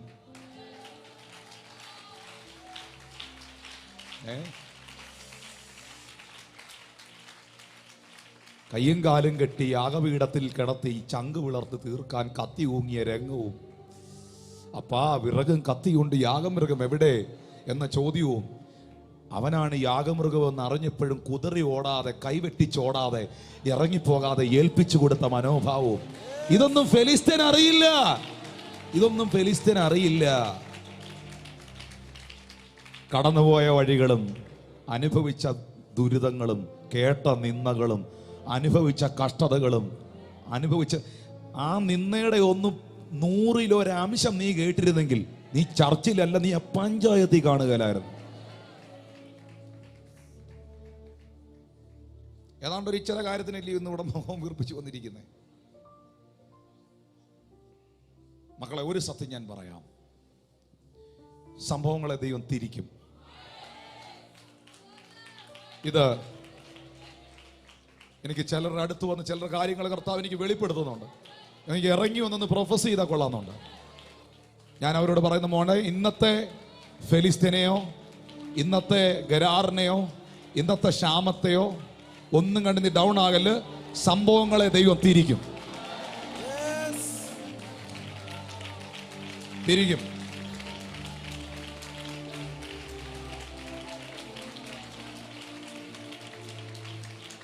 ഇന്നത്തെ ദിവസം ഡേറ്റ് ഇട്ട് എഴുതി വെച്ചോ. ഡേറ്റ് ഇട്ട് ഈ പ്രവചനം, ഈ മെസ്സേജ് എഴുതി വെച്ചോ. ഒരു ഭയങ്കര ടേൺ ഉണ്ടാകാൻ പോവാ. അത് സഭയിലും. ഇതിന് ദൈവത്തിന് ക്ഷാമമൊന്നും ഒരു വിഷയമല്ല.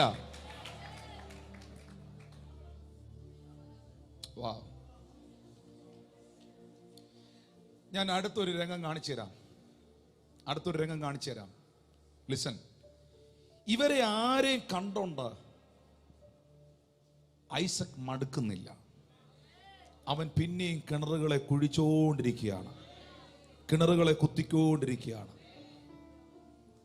പിതാവിൻ്റെ സ്വപ്നങ്ങളെ പൂർത്തീകരിക്കാൻ വേണ്ടി കുത്തുകയാണ്. ഇനി ഈ പാസ സമയമില്ലാത്തത് കൊണ്ട് വേഗത്തിൽ അവസാനിപ്പിക്കട്ടെ.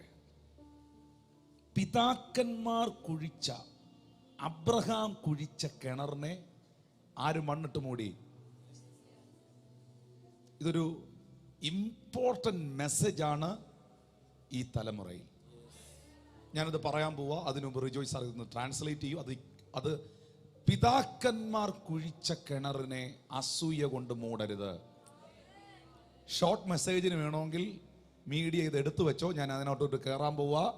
പിതാക്കന്മാർ കുഴിച്ച കിണറിനെ അസൂയക്കാരെ മൂടരുത്. ട്രാൻസ്ലേറ്റ് ചെയ്തു. In verse 16, we find Abimelech said to Isaac, "Move away from us. You have become too powerful for us." Isaac became too powerful.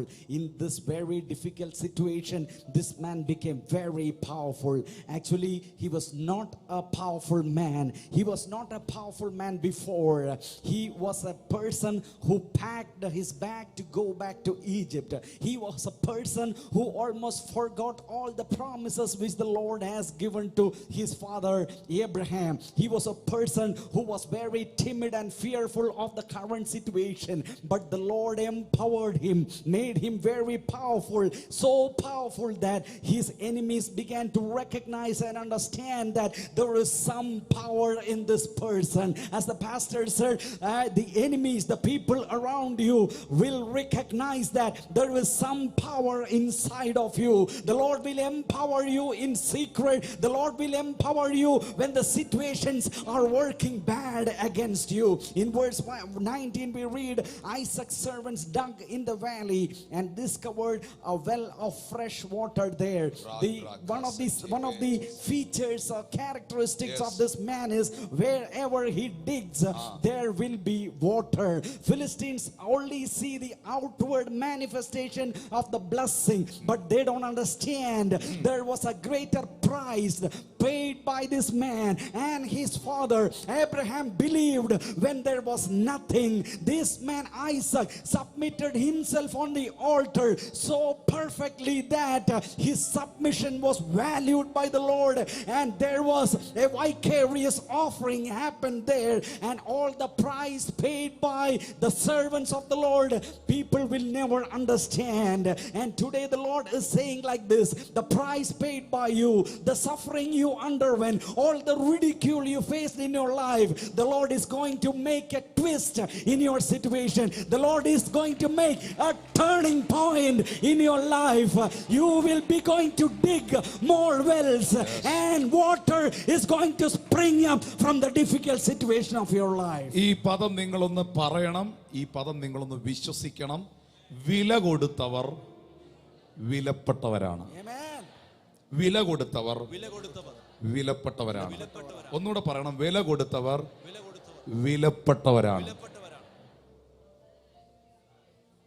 നിങ്ങളിവിടെ വന്നിരിക്കാൻ നിങ്ങൾക്ക് വേണ്ടി വില കൊടുത്ത ഒരപ്പനും അമ്മയുണ്ട്. അറിയോ അവരെ?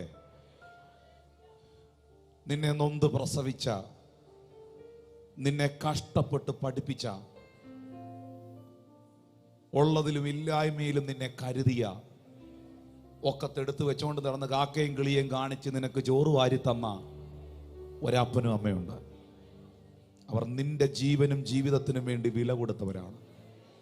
നീ അവരെ വിലയുള്ളവരായി കാണണം. നിങ്ങളെ കൈപിടിച്ചുയർത്തിയവർ, നിങ്ങളെ നയിച്ചവർ, നിങ്ങളെ മുൻപിൽ നിന്ന് നയിച്ചവർ, അവർ പലയിടത്തും വില കൊടുത്തവരാണ്. അവരെ വിലയേറിയവരായി കാണണം. എനിക്ക് മുൻപേ നടന്ന പിതാക്കന്മാരെ, എനിക്ക് മുൻപേ നടന്ന കർത്തൃദാസന്മാരെ, ഈ ഭാരതത്തിനകത്തൊരു ചലനമുണ്ടാകാൻ, ഒരു ഉണർവുണ്ടാകാൻ ജീവിതം കൊടുത്തവരെ, ഗ്രഹാം സ്റ്റെയിൻസിനെ പോലെ, കുഞ്ഞുങ്ങൾ ഫിലിപ്പ് തിമോത്തിയെ പോലെ ഭാരത രാജ്യത്തിന് വേണ്ടി വില കൊടുത്തവരെ, എനിക്ക് മുൻപേ നടന്നവരെ, നിങ്ങൾ വിലപ്പെട്ടവരാണ്. വില കൊടുത്തവർ വിലപ്പെട്ടവരാണ്. ഈ കൊട്ടാരക്കര പട്ടണത്തിൽ ഒരു ഉണർവുണ്ടാകാൻ, ഇവിടെ ഒരു ചലനമുണ്ടാകാൻ, എൻ്റെ ജീവിതത്തിൽ ഞാൻ കൊടുത്ത വില ചെറുതല്ല പ്രിയരെ. അനുഭവിച്ച ആത്മീക പോരാട്ടങ്ങൾ ചെറുതല്ല പ്രിയരെ. ഞങ്ങൾ കടന്നുപോയ ആശുപത്രി പ്രശ്നങ്ങളും ഫിസിക്കൽ പ്രോബ്ലംസും, എൻ്റെ അമ്മ കടന്നുപോയത്, ഞങ്ങൾ കടന്നുപോയത്, ഞങ്ങളുടെ കുടുംബം കടന്നുപോയത്, ഞങ്ങൾക്കുണ്ടായ സ്പിരിച്വൽ അറ്റാക്കുകൾ ചെറുതല്ല പ്രിയരെ, ചെറുതല്ല. എത്ര പൈശാചിക ആക്രമണങ്ങളെ നേരിട്ടു, എത്ര ഗോലിയാത്തുമാരെ നേരിട്ടു, എത്ര ഫെലിസ്ത്യന്മാരെ നേരിട്ടു, എത്ര സൻബല്ലത്തുമാരെ നേരിട്ടു, എത്ര തോബിയാവുമാരെ നേരിട്ടു. വില കൊടുത്തവർ വിലപ്പെട്ടവരാണ്. അത് അപ്പനാണെങ്കിലും അമ്മയാണെങ്കിലും, നിന്നെ നയിക്കുന്നവരാണെങ്കിലും, നിന്റെ മീതെ ഉള്ളവരാണെങ്കിലും. ഇപ്പോൾ നീ ഒരു കമ്പനിയിൽ വർക്ക് ചെയ്യുകയാണ്, ഒരു കമ്പനിയിൽ നിങ്ങൾ ജോലി ചെയ്യണം. ആ കമ്പനിയാക്കി മാറ്റാൻ, അത് കെട്ടിപ്പൊക്കി എടുക്കാൻ, അതിനകത്ത് ഇത്ര സ്റ്റാഫ് ഉണ്ടാകാൻ, അതിനെ ആ മേഖലയിൽ എത്തിക്കാൻ, അതിനുവേണ്ടി ഫൗണ്ടേഷൻ ഇട്ട, അതിനുവേണ്ടി കഷ്ടപ്പെട്ട, അതിനെ അവിടം വരെ വാർത്തെടുത്ത, ആ കമ്പനിയെ പൊക്കിക്കൊണ്ടുവന്ന ഒരു മനുഷ്യനുണ്ട്. ആ മനുഷ്യന്റെ നന്മയാ നീ അനുഭവിക്കുന്ന നന്മ. വില കൊടുത്തവർ വിലപ്പെട്ടവരാണ്. ഹല്ലേലൂയ. വില കൊടുത്തവർ വിലപ്പെട്ടവർ. മക്കളുമാരെല്ലാം കേൾക്കുന്നു, കുഞ്ഞു മക്കളുമാരെല്ലാം കേൾക്കുന്നു, ചെറുപ്പക്കാരെല്ലാം കേൾക്കുന്നു. നിങ്ങൾക്ക് വേണ്ടി വില കൊടുത്ത നിങ്ങളുടെ മാതാപിതാക്കൾ നിങ്ങൾക്ക് വിലപ്പെട്ടവരായിരിക്കട്ടെ. നിങ്ങളെ മുമ്പിൽ നിന്ന് നയിക്കുന്നവർ നിങ്ങൾക്ക് വിലപ്പെട്ടവരായിരിക്കട്ടെ. Thank you Lord Jesus. എനിക്കറിയില്ല ആ സന്ദേശം എങ്ങനെ കയറി വന്നേന്ന്. എന്നാൽ നോക്കിയേ, ആ കിണറ് മൂടിക്കളയാൻ അവർ തീരുമാനിക്കുമ്പോൾ ഇസഹാക്ക് കുഴിച്ചുകൊണ്ടേയിരുന്നു. പക്ഷേ ഞാൻ പിതാക്കന്മാർ കുഴിച്ച കിണറുകളെ മൂടരുത് എന്ന വിഷയത്തിലൂടെ ഞാൻ വരുമ്പോ എനിക്കിതിനകത്ത് ഒരു വാക്യം കൊണ്ടൊന്ന് ദൈവദാസൻ ഒന്ന് വായിച്ചു തരണം. 18-ാമത്തെ വാക്യം. തന്റെ പിതാവായ അബ്രഹാമിന്റെ കാലത്ത് കുഴിച്ചതും അബ്രഹാം മരിച്ച ശേഷം ഫിലിസ്തീർ നികത്തി കളഞ്ഞതുമായ കിണറുകൾ ഇസഹാക്ക് പിന്നെയും കുഴിച്ച്. പിന്നെ ഇസഹാക്ക്, ഇന്നത്തെ സ്റ്റാറ്റസിൽ ഇടാൻ നിനക്ക്, ഐസക് ജനറേഷൻ, ഇസഹാക്യ തലമുറ, അവരുടെ പ്രത്യേകത അവർ പിന്നെയും കുഴിക്കുന്നവരാണ്. അവർ പിന്നെയും കുഴിക്കുന്നു. പിതാക്കന്മാരുടെ കാലത്ത് ഒഴുകിക്കൊണ്ടിരുന്ന ഉറവ വീണ്ടും ഒഴുകേണ്ടതിന്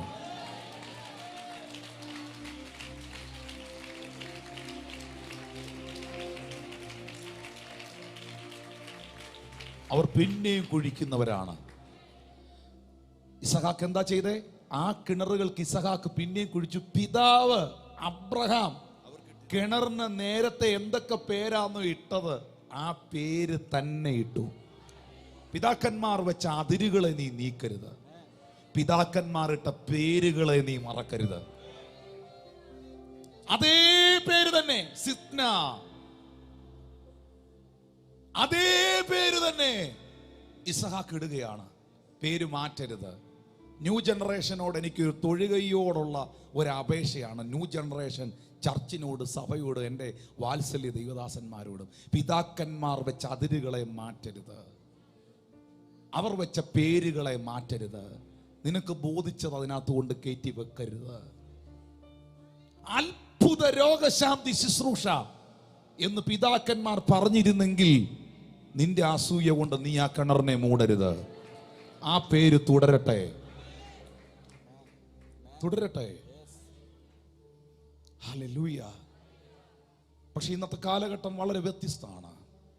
ഇന്ന് ആൾക്കാർക്കല്ല ഇഷ്ടം കുഴിക്കാനല്ല, കുഴിച്ചതിനെ മൂടാനാണ്. ഉറവ കാണാനല്ല ആൾക്കാർക്ക് ഇഷ്ടം. ഉറവ ഉള്ള കിണറിന് 15 ഷെയർ, മണ്ണിട്ട് മൂടിയതിന് 500 ഷെയർ. ആൾക്കാർക്ക് മറ്റൊരുത്തന്റെ തകർച്ചയും ദുഃഖവും പ്രതിസന്ധിയും കാണാനാണ് ഇന്നത്തെ ഇഷ്ടം. Hallelujah, hallelujah. ആൾക്കാർക്ക് അങ്ങനെയുള്ള വിഷയങ്ങളോടാണ്, നെഗറ്റീവായിട്ടുള്ള കാര്യങ്ങളോടാണ് ഇന്ന് കൂടുതലും താല്പര്യം. പക്ഷേ ഇസഹാക്യ തലമുറയെ നിങ്ങളതിലുണ്ടാകരുത്, നിങ്ങളതിലുണ്ടാകരുത്. ഉണ്ടായാൽ, ഞാൻ മറ്റൊരു പദം പറയാൻ ഇഷ്ടപ്പെടുന്നില്ല, ഞാൻ പറയാറില്ല, നിന്നോട് തന്നെ ദൈവം അത് പറയും. Never, never. കാരണം ദൈവം നിങ്ങളെ വിളിച്ചത് അനുഗ്രഹം അനുഭവിക്കാനാണ്. പിതാക്കന്മാർ കുഴിച്ച ഒരു കിണറിനെയും, അപ്പോസ്തല പ്രവൃത്തിയിലേക്ക് നോക്കിയേ, പിതാക്കന്മാർ കുഴിച്ച ഒത്തിരി കിണറുകൾ നിങ്ങൾക്ക് അവിടെ കാണാം. ഒത്തിരി കിണറുകൾ. പത്രോസിന് ഇറങ്ങിച്ചെന്ന് പ്രാർത്ഥിച്ച് സൗഖ്യമാക്കാനുള്ള നേരമില്ലാത്തത് കൊണ്ടും വളരെ തിരക്കിട്ട ശുശ്രൂഷയിലായതുകൊണ്ടും അവൻ പോകുന്ന വഴിയിൽ രോഗികളെ കൊണ്ട് കടത്തി.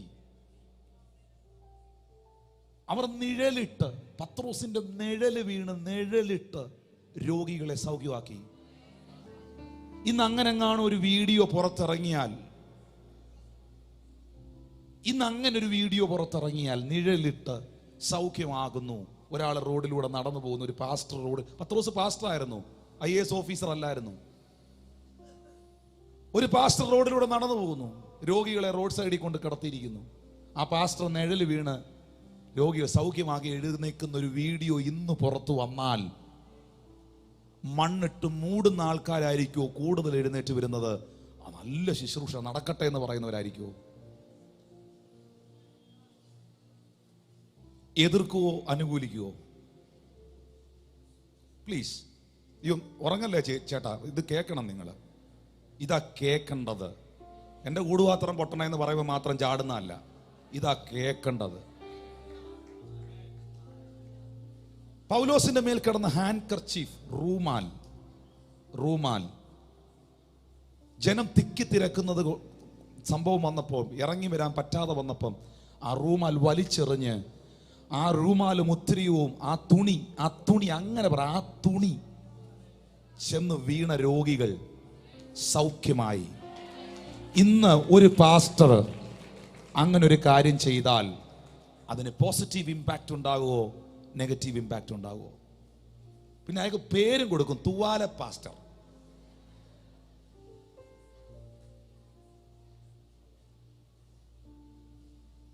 ചിരിക്കാൻ പറഞ്ഞല്ല, യാഥാർത്ഥ്യം പ്രസംഗിച്ചതാ.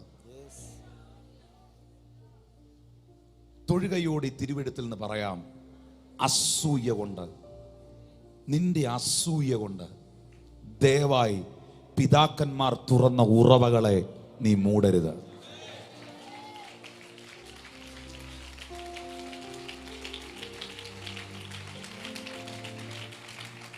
ആ പേര് തന്നെ തുടരട്ടെ. സ്നാനത്തിന് സ്നാനം എന്ന പേര് തന്നെ കിടക്കട്ടെ. വിശുദ്ധിക്ക് വിശുദ്ധി എന്ന പേര് തന്നെ കിടക്കട്ടെ. രോഗശാന്തിക്ക് അത്ഭുത രോഗശാന്തി എന്ന് തന്നെ കിടക്കട്ടെ. ആത്മവിവശതയ്ക്ക് ആത്മവിവശത എന്ന് തന്നെ കിടക്കട്ടെ. പിതാക്കന്മാർ വെച്ച പേരുകളെ മാറ്റരുത്.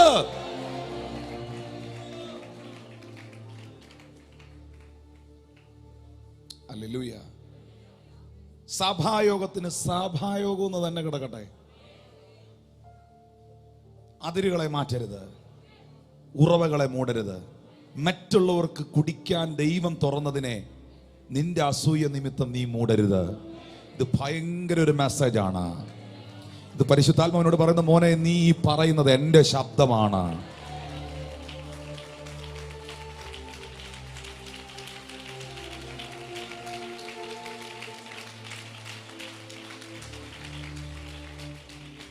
നിങ്ങളൊരു ഇസ്ഹാക്യ തലമുറയാണോ? ഇസ്ഹാക്യ തലമുറയാണോ? നിങ്ങൾ ഉറവകളെ കുത്തുന്നവരായിരിക്കണം. നിങ്ങൾ ഉറവകളെ തുറക്കുന്നവരായിരിക്കണം. നോക്കിയേ, അവർ പുറകെ നടന്ന്, ഞാൻ ആ പ്രധാന ഭാഗത്തിലേക്ക് വരികയാണ്, പുറകെ നടന്ന് അവരെ ഉപദ്രവിക്കുകയാണ്. എന്നാൽ 20-ാമത്തെ വാക്യത്തിലേക്ക് വരുമ്പോൾ, ഈ വെള്ളം ഞങ്ങൾക്കുള്ളത് എന്ന് പറഞ്ഞ് ഇസഹാക്കിന്റെ ഇടയന്മാരോട് ചണ്ടയിട്ടു. അവർ ചണ്ടയിട്ടത് കൊണ്ട് ആ കിണറിന് യേശക്ക് എന്ന് പേർ വിളിച്ചു. എല്ലാ ദിവസവും അടിയാ, ചണ്ടയാ, വഴക്കാ. 21-ാമത്തെ വാക്യം നോക്കിയേ, അവർ മറ്റൊരു കിണർ കുഴിച്ചു, അതിനെക്കുറിച്ച് അവർ ചണ്ടയിട്ടത് കൊണ്ട് അതിന് സിത്ന എന്ന് പേർ വിളിച്ചു. ലിസൺ. എന്നാൽ അവിടെ നിന്ന് മാറിപ്പോയി മറ്റൊരു കിണർ കുഴിച്ചു, അതിനെക്കുറിച്ച് അവർ ചണ്ടയിട്ടില്ല. യഹോവ ഇപ്പോൾ നമുക്ക് ഇടമുണ്ടാക്കി നാം ദേശത്ത് വർദ്ധിക്കുമെന്ന് പറഞ്ഞ് അതിന് രഹബോത്ത് എന്ന പേരിട്ടു.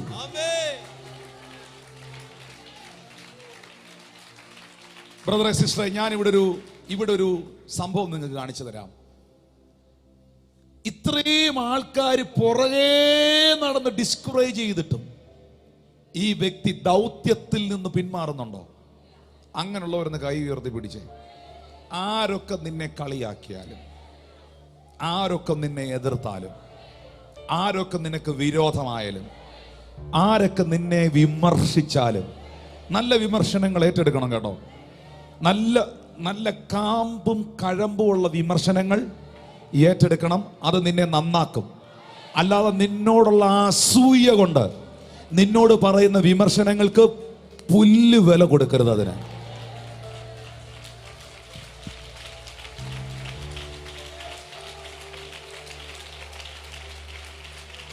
ജയിക്കും, ഉറവ തുറക്കും, ഒന്നും നടക്കുകയെന്ന് പറയുന്നവനെ കാണിച്ചേച്ചേ ദൈവം അത് പോക്കത്തുള്ളൂ.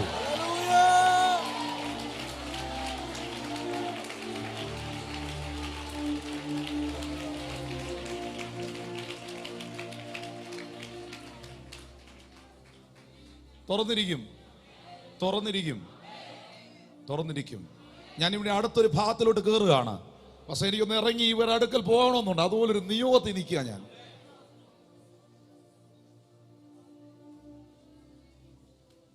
ഇസഹാക്യ തലമുറ എന്ന് കൈ ഉയർത്തിയേ. നിങ്ങളുടെ പ്രത്യേകത എന്നാ? മൂടുന്നവരല്ല, കുഴിക്കുന്നവരാണ്. മൂടുന്നവന്റെ പേരെന്നാ? റവറൻഡ് ഡോക്ടർ ഫെലിസ്ത്യൻ. Praise God. Hallelujah. Hallelujah. No, you are not that. You are not that. You are not that. പക്ഷെ എല്ലാ ഫെലിസ്ത്യന്മാരെ ശ്രദ്ധയ്ക്ക്, ദാവീദിന്റെ ഒരു കൊച്ചു കല്ലേ നീ തീരും.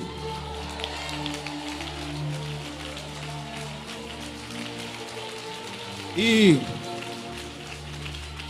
ഫെലിസ്ത്യർ ഏറ്റവും കൂടുതൽ ഭയപ്പെടുന്ന ആരാന്നറിയോ? അഭിഷിക്തന്മാരെയാണ്, അനോയിന്റഡ് സെർവൻസിനെയാണ്.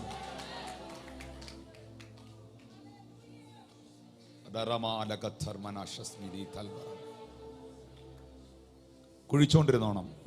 പ്രാർത്ഥന നിർത്തരുത്, ഉപവാസം നിർത്തരുത്, പിള്ളേർക്ക് വേണ്ടിയുള്ള പ്രാർത്ഥന നിർത്തരുത്.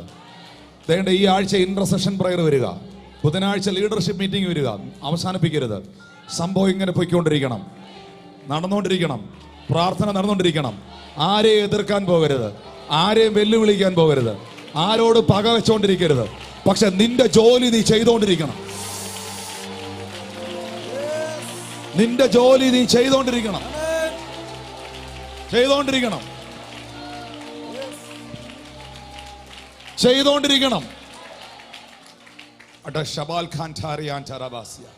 Are you ready to receive this prophetical declaration through your life?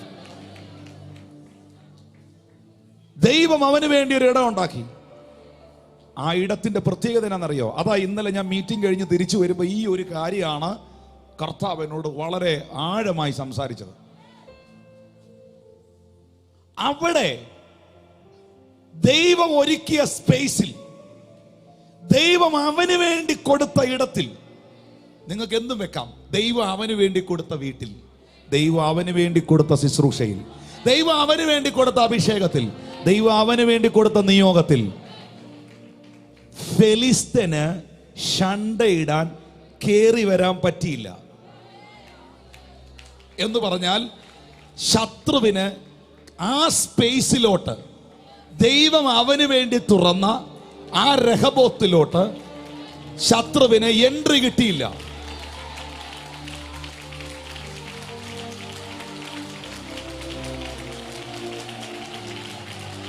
യേശുവിന്റെ നാമത്തിൽ നിന്റെ വീട്ടിലെ ശണ്ഡകൾ മാറിപ്പോകട്ടെ. നിന്റെ വീട്ടിലെ വഴക്കുകൾ മാറിപ്പോകട്ടെ. നിന്റെ വീട്ടിലെ ശണ്ഡകൾ മാറിപ്പോകട്ടെ. അട്ടാമനകൾ ഖരാദരാസിയ മുഖത്തോട് മുഖം നോക്കിയാലുള്ള വഴക്കുകൾ മാറിപ്പോകട്ടെ.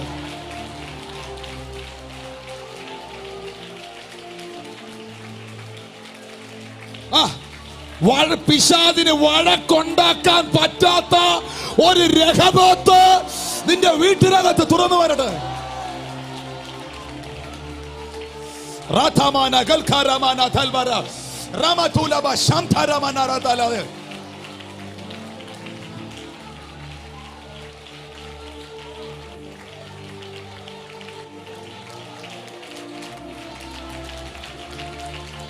ഇത് ഞാൻ പറയുമ്പോ എനിക്കറിയാം,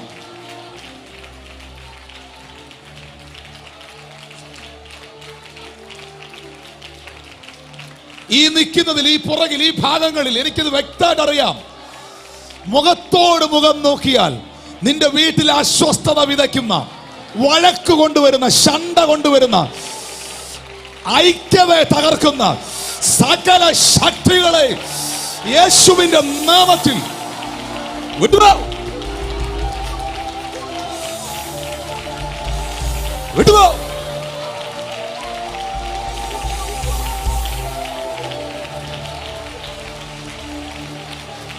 അവിടെ ഫെലിസ്തീന് ശണ്ഡയിടാൻ വരാൻ പറ്റിയില്ല. അവനവിടെ എൻട്രി കിട്ടിയില്ല. യേശുവിന്റെ നാമത്തിൽ ആ രഹബോത്ത് വെളിപ്പെട്ടു വരണേ.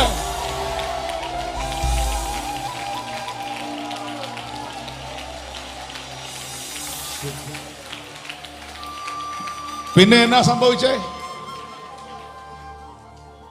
28ാമത്തെ വാക്യം നോക്കി. പിന്നെ എന്നാ സംഭവിച്ചേ? അതിനവൻ, ഫെലിസ്ത്യർ, അവർ പറയുകയാണ് ആരോട്? ഇസഹാക്കിനോട്, യഹോവ നിന്നോട് കൂടെ ഉണ്ടെന്ന് ഞങ്ങൾ സ്പഷ്ടമായി കണ്ടു.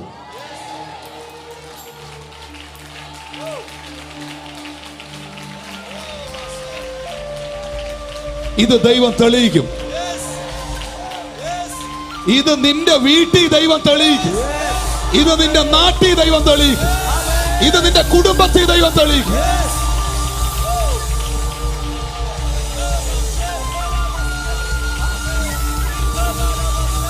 ഇത് ദൈവം പ്രൂവ് ചെയ്യും.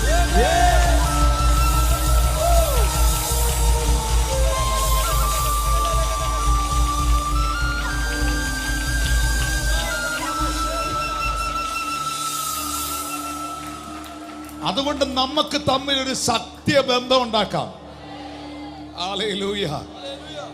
ഇറങ്ങിപ്പൊക്കോളോന്ന് പറഞ്ഞവർ, നാട് വിട്ടു പൊയ്ക്കോളോന്ന് പറഞ്ഞവർ, നിന്നെ ഒന്നും ഈ പരിസരത്ത് കണ്ടേക്കരുത് പറഞ്ഞവർ ഇന്ന് ബന്ധം ഉണ്ടാക്കാൻ വരികയാണ്. പിണങ്ങിപ്പോയ ബന്ധക്കാരനെ തിരിച്ചു കൊണ്ടുവരാനും, മിണ്ടാത്തവനെയും കൊണ്ട് മിണ്ടിക്കാനും, അകന്നുപോയവനെ തിരിച്ചു പിടിക്കാനും ഇന്ന് പകൽ നീ സേവിക്കുന്ന ദൈവം മതി, മതി, മതി, മതി, മതി.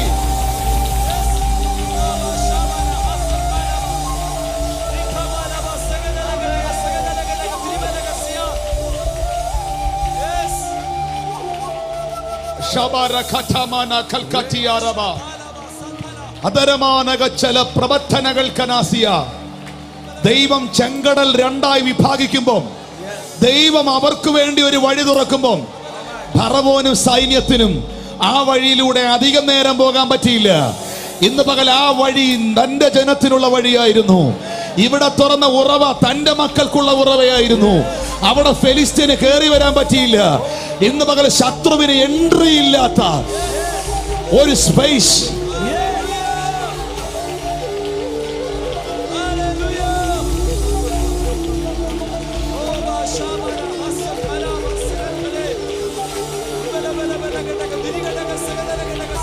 എല്ലാ വഴക്കുകളെയും ഞാൻ ശാസിക്കും. എല്ലാ അനൈക്യതകളെയും ഞാൻ ശാസിക്കും. ബന്ധങ്ങൾ ശക്തമാകട്ടെ. ബന്ധങ്ങൾ ശക്തമാകട്ടെ. ബന്ധങ്ങൾ, ഭാര്യ ഭർത്തൃ ബന്ധങ്ങൾ, മക്കളുമായുള്ള ബന്ധങ്ങൾ, മരുമക്കളുമായുള്ള ബന്ധങ്ങൾ, അമ്മായി അമ്മയായുള്ള ബന്ധങ്ങൾ, തലമുറയുമായുള്ള ബന്ധങ്ങൾ, സഹോദരങ്ങളുമായുള്ള ബന്ധങ്ങൾ, എല്ലാ ബന്ധങ്ങളും ശക്തമാകട്ടെ. എല്ലാ ബന്ധങ്ങളും ശക്തമാകട്ടെ.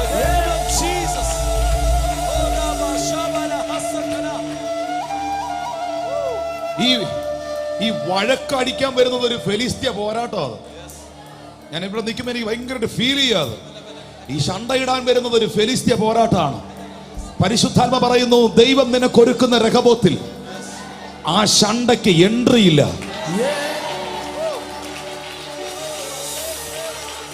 അങ്ങനെ ഒരു സ്പേസ് ഉണ്ടാകാൻ പോവാ.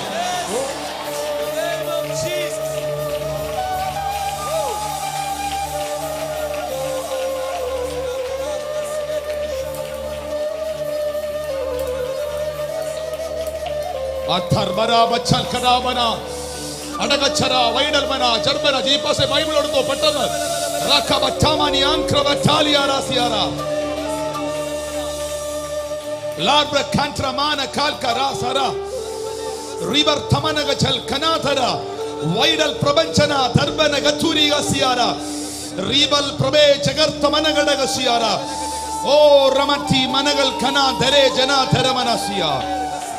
Oh, thank you, Lord. Thank you, Lord. Thank you, Lord. Thank you, Lord. Jesus. Jesus. Jesus. യഹോവ ഇപ്പോൾ നമുക്കൊരിടം ഉണ്ടാക്കി. നാം ഈ ദേശത്ത് വർദ്ധിക്കുമെന്ന് പറഞ്ഞ് എല്ലാവരും എഴുന്നേറ്റോ. അതിന് രഹബോത്ത് എന്ന പേർ വിളിച്ചു. യഹോവ ഞങ്ങൾക്കൊരിടം ഉണ്ടാക്കും. നിനക്കൊരു സ്പേസ് ഉണ്ടാവും. നിന്റെ ദേശത്ത് നിനക്കൊരു സ്പേസ് ഉണ്ടാവും. നിന്റെ കുടുംബക്കാരുടെ ഇടയിൽ നിനക്കൊരു സ്പേസ് ഉണ്ടാവും. നിന്റെ ശുശ്രൂഷയ്ക്കായി, സഭയ്ക്കായി ഒരു സ്പേസ് ഉണ്ടാവും. ദൈവത്തിന് അത് ഒരുക്കാൻ പറ്റും.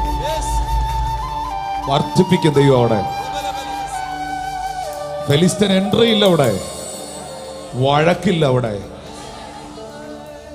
അവിടെ തുറക്കപ്പെടുന്ന ഉറവയിൽ നിന്ന് നീ നിന്റെ ആടുമാടുകൾ കുടിക്കുകയാണ്. നീ രഹബോത്തിൽ അനുഭവിക്കുന്ന ഒരു സ്വസ്ഥതയുണ്ട്. എന്നും ഞാൻ നിങ്ങളോട് നോക്കി പറയുന്നു, എന്നും ശണ്ടയല്ല, എന്നും കുഴിക്കുമല്ല, എന്നും പ്രതിസന്ധിയല്ല, എന്നും യുദ്ധമല്ല. നീ അനുഭവിക്കുന്ന ഒരു സ്വസ്ഥതയുടെ സീസണിലേക്ക്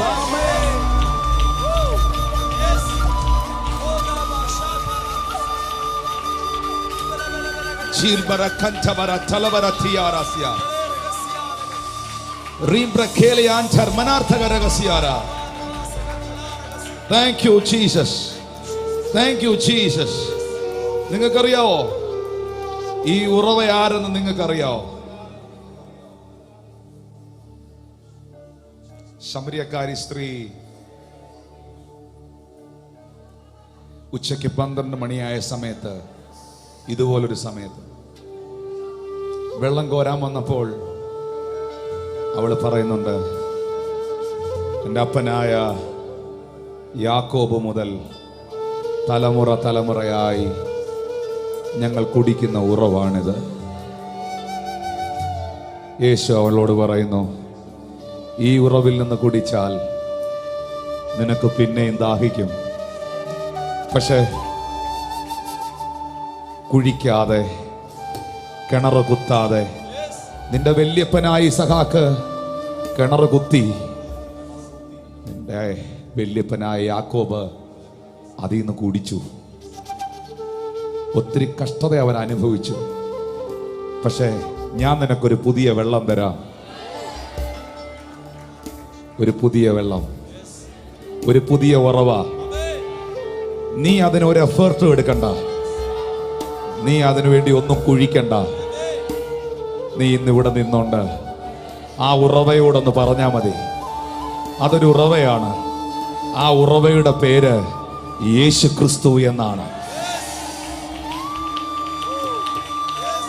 ആ ഉറവയുടെ പേര് യേശു ക്രിസ്തു എന്നാണ്. ദാഹിക്കുന്നവനെല്ലാം എന്റെ അടുക്കൽ വന്ന് കുടിക്കട്ടെ. ദാഹിക്കുന്നവനെല്ലാം എന്റെ അടുക്കൽ വന്ന് കുടിക്കട്ടെ. എന്നിൽ വിശ്വസിക്കുന്നവന്റെ ഉള്ളിൽ നിന്ന് ജീവജല നദി ഒഴുകും. അതിനെ ഫെലിസ്തീന് മൂടാൻ പറ്റില്ല. അതിനെ അന്ധകാര ശക്തിക്ക് തൊടാൻ കഴിയില്ല. അതിനെ ആർക്ക് സ്പർശിക്കാൻ കഴിയില്ല. അതിങ്ങനെ ഒഴുകിക്കൊണ്ടിരിക്കും. നിന്നിൽ ഒഴുകിയ ഉറവ നിന്റെ തലമുറയിലോട്ട് ഒഴുകും, നിന്റെ കുടുംബത്തിലോട്ട് ഒഴുകും, നിന്റെ ദേശത്തിലോട്ട് ഒഴുകും. അതിനെ ആർക്കും ബണ്ട് വെച്ച് തടയാൻ കഴിയില്ല. അതിനെ ആർക്ക് കെട്ടിയടയ്ക്കാൻ കഴിയില്ല. ആ ഉറവ ഒഴുകിക്കൊണ്ടേയിരിക്കും. അർബൽ ഖരാൻ തലമാ തിയാരഗച്ച സിയാര ആശിബ്രാൻ തിയാല ഹർമനാതർ ഹസിയാര അംബ്രകീൻ ജമാരെ അംബ്ര ഹസാല ബാബാ ബാബാ ബാബാ ബാബാ. നേരമില്ല.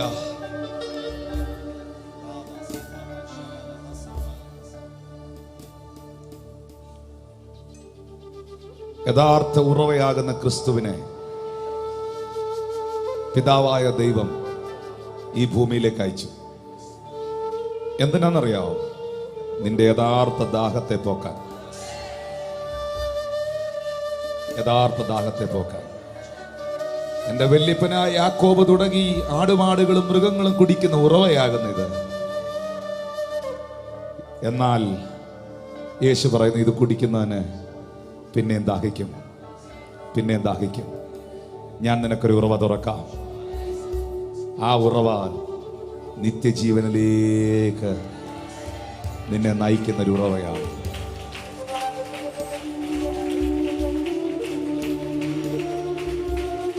ഞാൻ ഇത്രയും നേരം ഇവിടെ നിന്ന് കുഴിച്ചത്, ഈ 2 മണിക്കൂർ ഇവിടെ നിന്ന് കുഴിച്ചത് ഈ ഉറവയിലെത്താൻ വേണ്ടിയാണ്.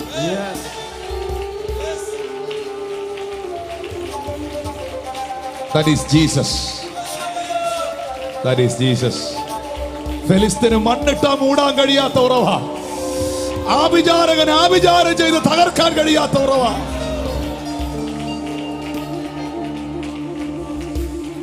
ആ ഉറവയിലേക്കൊന്ന് ഇറങ്ങിയേ, ആ ജീവന്റെ ജലം ഒന്ന് കോരി കുടിച്ചേ. കരങ്ങളെ ഒന്ന് ഉയർത്തി പിടിച്ചേ, കണ്ണുകൾ അടച്ചേ, ഒന്ന് ഏൽപ്പിച്ചു കൊടുത്തേ കർത്താവിന്റെ കയ്യിലോട്ട്. ഇന്ന് കേട്ട വചനങ്ങളെയൊക്കെ ഒന്ന് സ്വീകരിച്ച് നന്ദി പറഞ്ഞേ. യേശുവേ, ഞാൻ അങ്ങക്ക് നന്ദി പറയുകയാണ്. എല്ലാ പാരമ്പര്യ ശാപങ്ങളിൽ നിന്നും എന്നെ വിടുവിച്ച യേശുവേ, അവിടുത്തെ രക്തത്തിന് നന്ദി. എല്ലാവരും പ്രാർത്ഥിച്ചുകൊണ്ട് നിൽക്കുമ്പോൾ റിജോയ് സാർ ഇതൊന്ന് ഷോർട്ടായിട്ട് ട്രാൻസ്ലേറ്റ്. എല്ലാവരും പ്രാർത്ഥിച്ചുകൊണ്ട് നിൽക്കണം. Worship team, come on, same thing will happen in here. Thank you precious Jesus. In verse 18 we read, Isaac reopened the wells that has been dug in the time of his father Abraham. And pastor says very clearly from this verse that do not level the wells dug by our forefathers. An Isaac generation is a generation who will dig again, and they will dig deeper. Why? They want to see all the springs which were once opened in their forefathers' time. They want to see those wells. They want to experience the spring, the living water from that, and they will be digging the same wells. The same name Isaac gave. As the pastor said, do not remove the boundaries which the forefathers have set. Do not taint the names which the forefathers gave. Let healing ministry be the healing ministry. Do not change it as time passes. We find all the apostolic ministry with this feature of miracle, wonders and healing. Even Peter's shadow was enough to heal. Paul's handkerchief was enough to impart healing. Let the same thing happen in this generation. Do not close the wells because of jealousy. Let other people bring. Do not cover. Do not level. Do not shut because of jealousy. Reopen the wells. As the pastor said in verse 22, the Lord gave them space. The Lord is going to give you space. You are living in difficulty. The Lord is opening a custom made space for you. A space of ministry. A space for your home. A space which no one will come and quiet. quarrel. No Philistines will be coming there. There is no entry for Philistines. The Lord is going to open up a space where no Philistines can once again come. In verse 28, God is going to prove that the Lord is with you. Those who pushed you out, they will be coming back and they will say, we find the Lord is with you. At the last, pastor said, a spring was opened through Jesus Christ. He said to the Samaritan woman, Jesus said to the Samaritan woman, you drink from this well, you will once again thirst. But I am going to give you the springs of living water and you will not thirst after that. ആ കൈകളൊന്ന് ഉയർത്തി ഈ പാട്ടിന്റെ വരികൾ പാടുമ്പോൾ കണ്ണുകളൊന്ന് അടച്ചു പിടിച്ചേ. വാഗ്ദത്തം നിനക്കുണ്ടോ? നിന്റെ ബുദ്ധിയിൽ നീ ആശ്രയിക്കരുത്. നിന്റെ ഡെസ്റ്റിനിയിൽ നിന്ന് നീ മാറിപ്പോകരുത്. നിന്റെ ചിന്തകളിലും നിന്റെ ഇമോഷണൽ ഫീലിങ്ങുകളിൽ നീ പെട്ടുപോകരുത്. ദൈവം പറഞ്ഞ സത്യം ചെയ്തതിനെ വിശ്വസിക്കാൻ നിനക്ക് കഴിയണം. That is enough. ആ കൈകൾ ഉയർത്തി. എന്റെ ദൈവം മഹത്വത്തിൽ ആദരവാനായി ജീവിക്കുമ്പോൾ, എന്റെ ദൈവം മഹത്വത്തിൽ ആദരവാനായി ജീവിക്കുമ്പോൾ, സാധുര്യാനീക്ഷോണി തന്നിൽ ക്ലേശിപ്പാൻ ഏതും കാര്യമില്ലെന്നെന്റെ ഉള്ളം ചൊല്ലുന്നു. ഏതും കാര്യമില്ലെന്നെന്റെ ഉള്ളം ചൊല്ലുന്നു. വൈഷമ്യമുള്ളേതു കുന്നും കരകേറി നടക്കൊള്ളുവാൻ, വൈഷമ്യമുള്ളേതു കുന്നും കരകേറി നടക്കൊള്ളുവാൻ, രക്ഷകൻ കാലുകൾക്കു വേഗമായി തീർന്നൻ പാതയിൽ ഞാൻ മാനിനെ പോലോടിയിടും. തീർന്നൻ പാതയിൽ ഞാൻ മാനിനെ പോലോടിയിടും. എന്റെ ദൈവം മഹത്വത്തിൽ ആദരവാനായി ജീവിക്കുമ്പോൾ, എന്റെ ദൈവം മഹത്വത്തിൽ ആദരവാനായി ജീവിക്കുമ്പോൾ,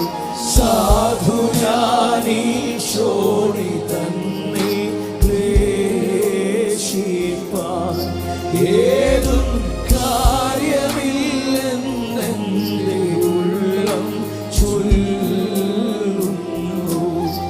ഏതും കാര്യമില്ലെന്നെന്റെ ഉള്ളം ചൊല്ലുന്നു.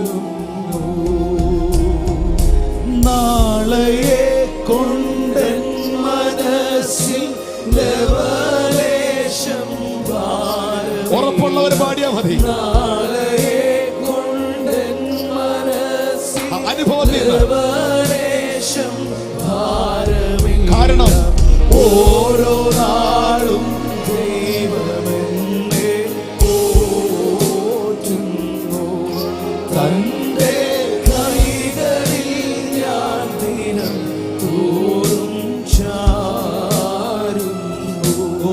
തന്റെ കൈകളിൽ ഞാൻ ദിനം തോറും ചാരുന്നു. നാളെ കൊണ്ട് കൊണ്ടെൻ മനസ്സിൽ ഉറപ്പിച്ചോ, ലവലേശം ഭാരമില്ല. നിന്റെ റഹബോത്ത് വെളിപ്പെടും. കൊണ്ടെൻ മനസ്സിൽ ഒരു പാരമ്പര്യ ശാപങ്ങൾ ലവലേശം നിന്നെ തകർക്കാൻ പറ്റില്ല. ഒരു ശക്തികൾക്കും നിന്നെ ഈ സ്നേഹത്തിൽ നടത്താൻ പറ്റില്ല. കാരണം നീ ഇപ്പോൾ നിൽക്കുന്നത് മറ്റൊരു ഉറവിലാണ്. നീ ഇപ്പോൾ കുടിക്കുന്നത് ഒരു സാധാരണ ഉറവിൽ നിന്നല്ല. ഒരു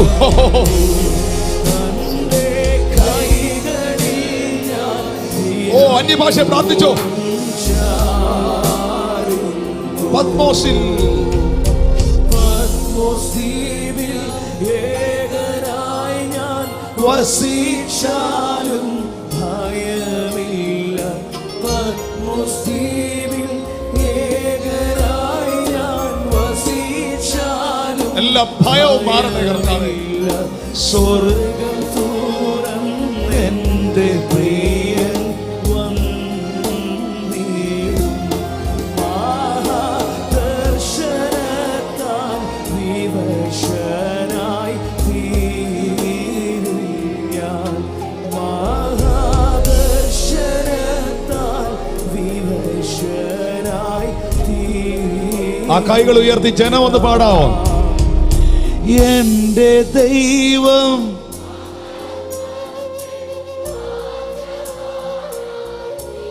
ശബ്ദമുയർത്തി എന്റെ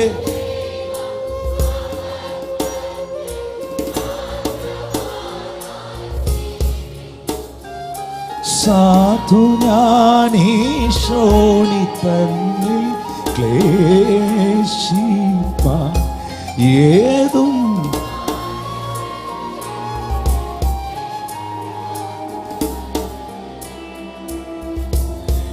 ഏതും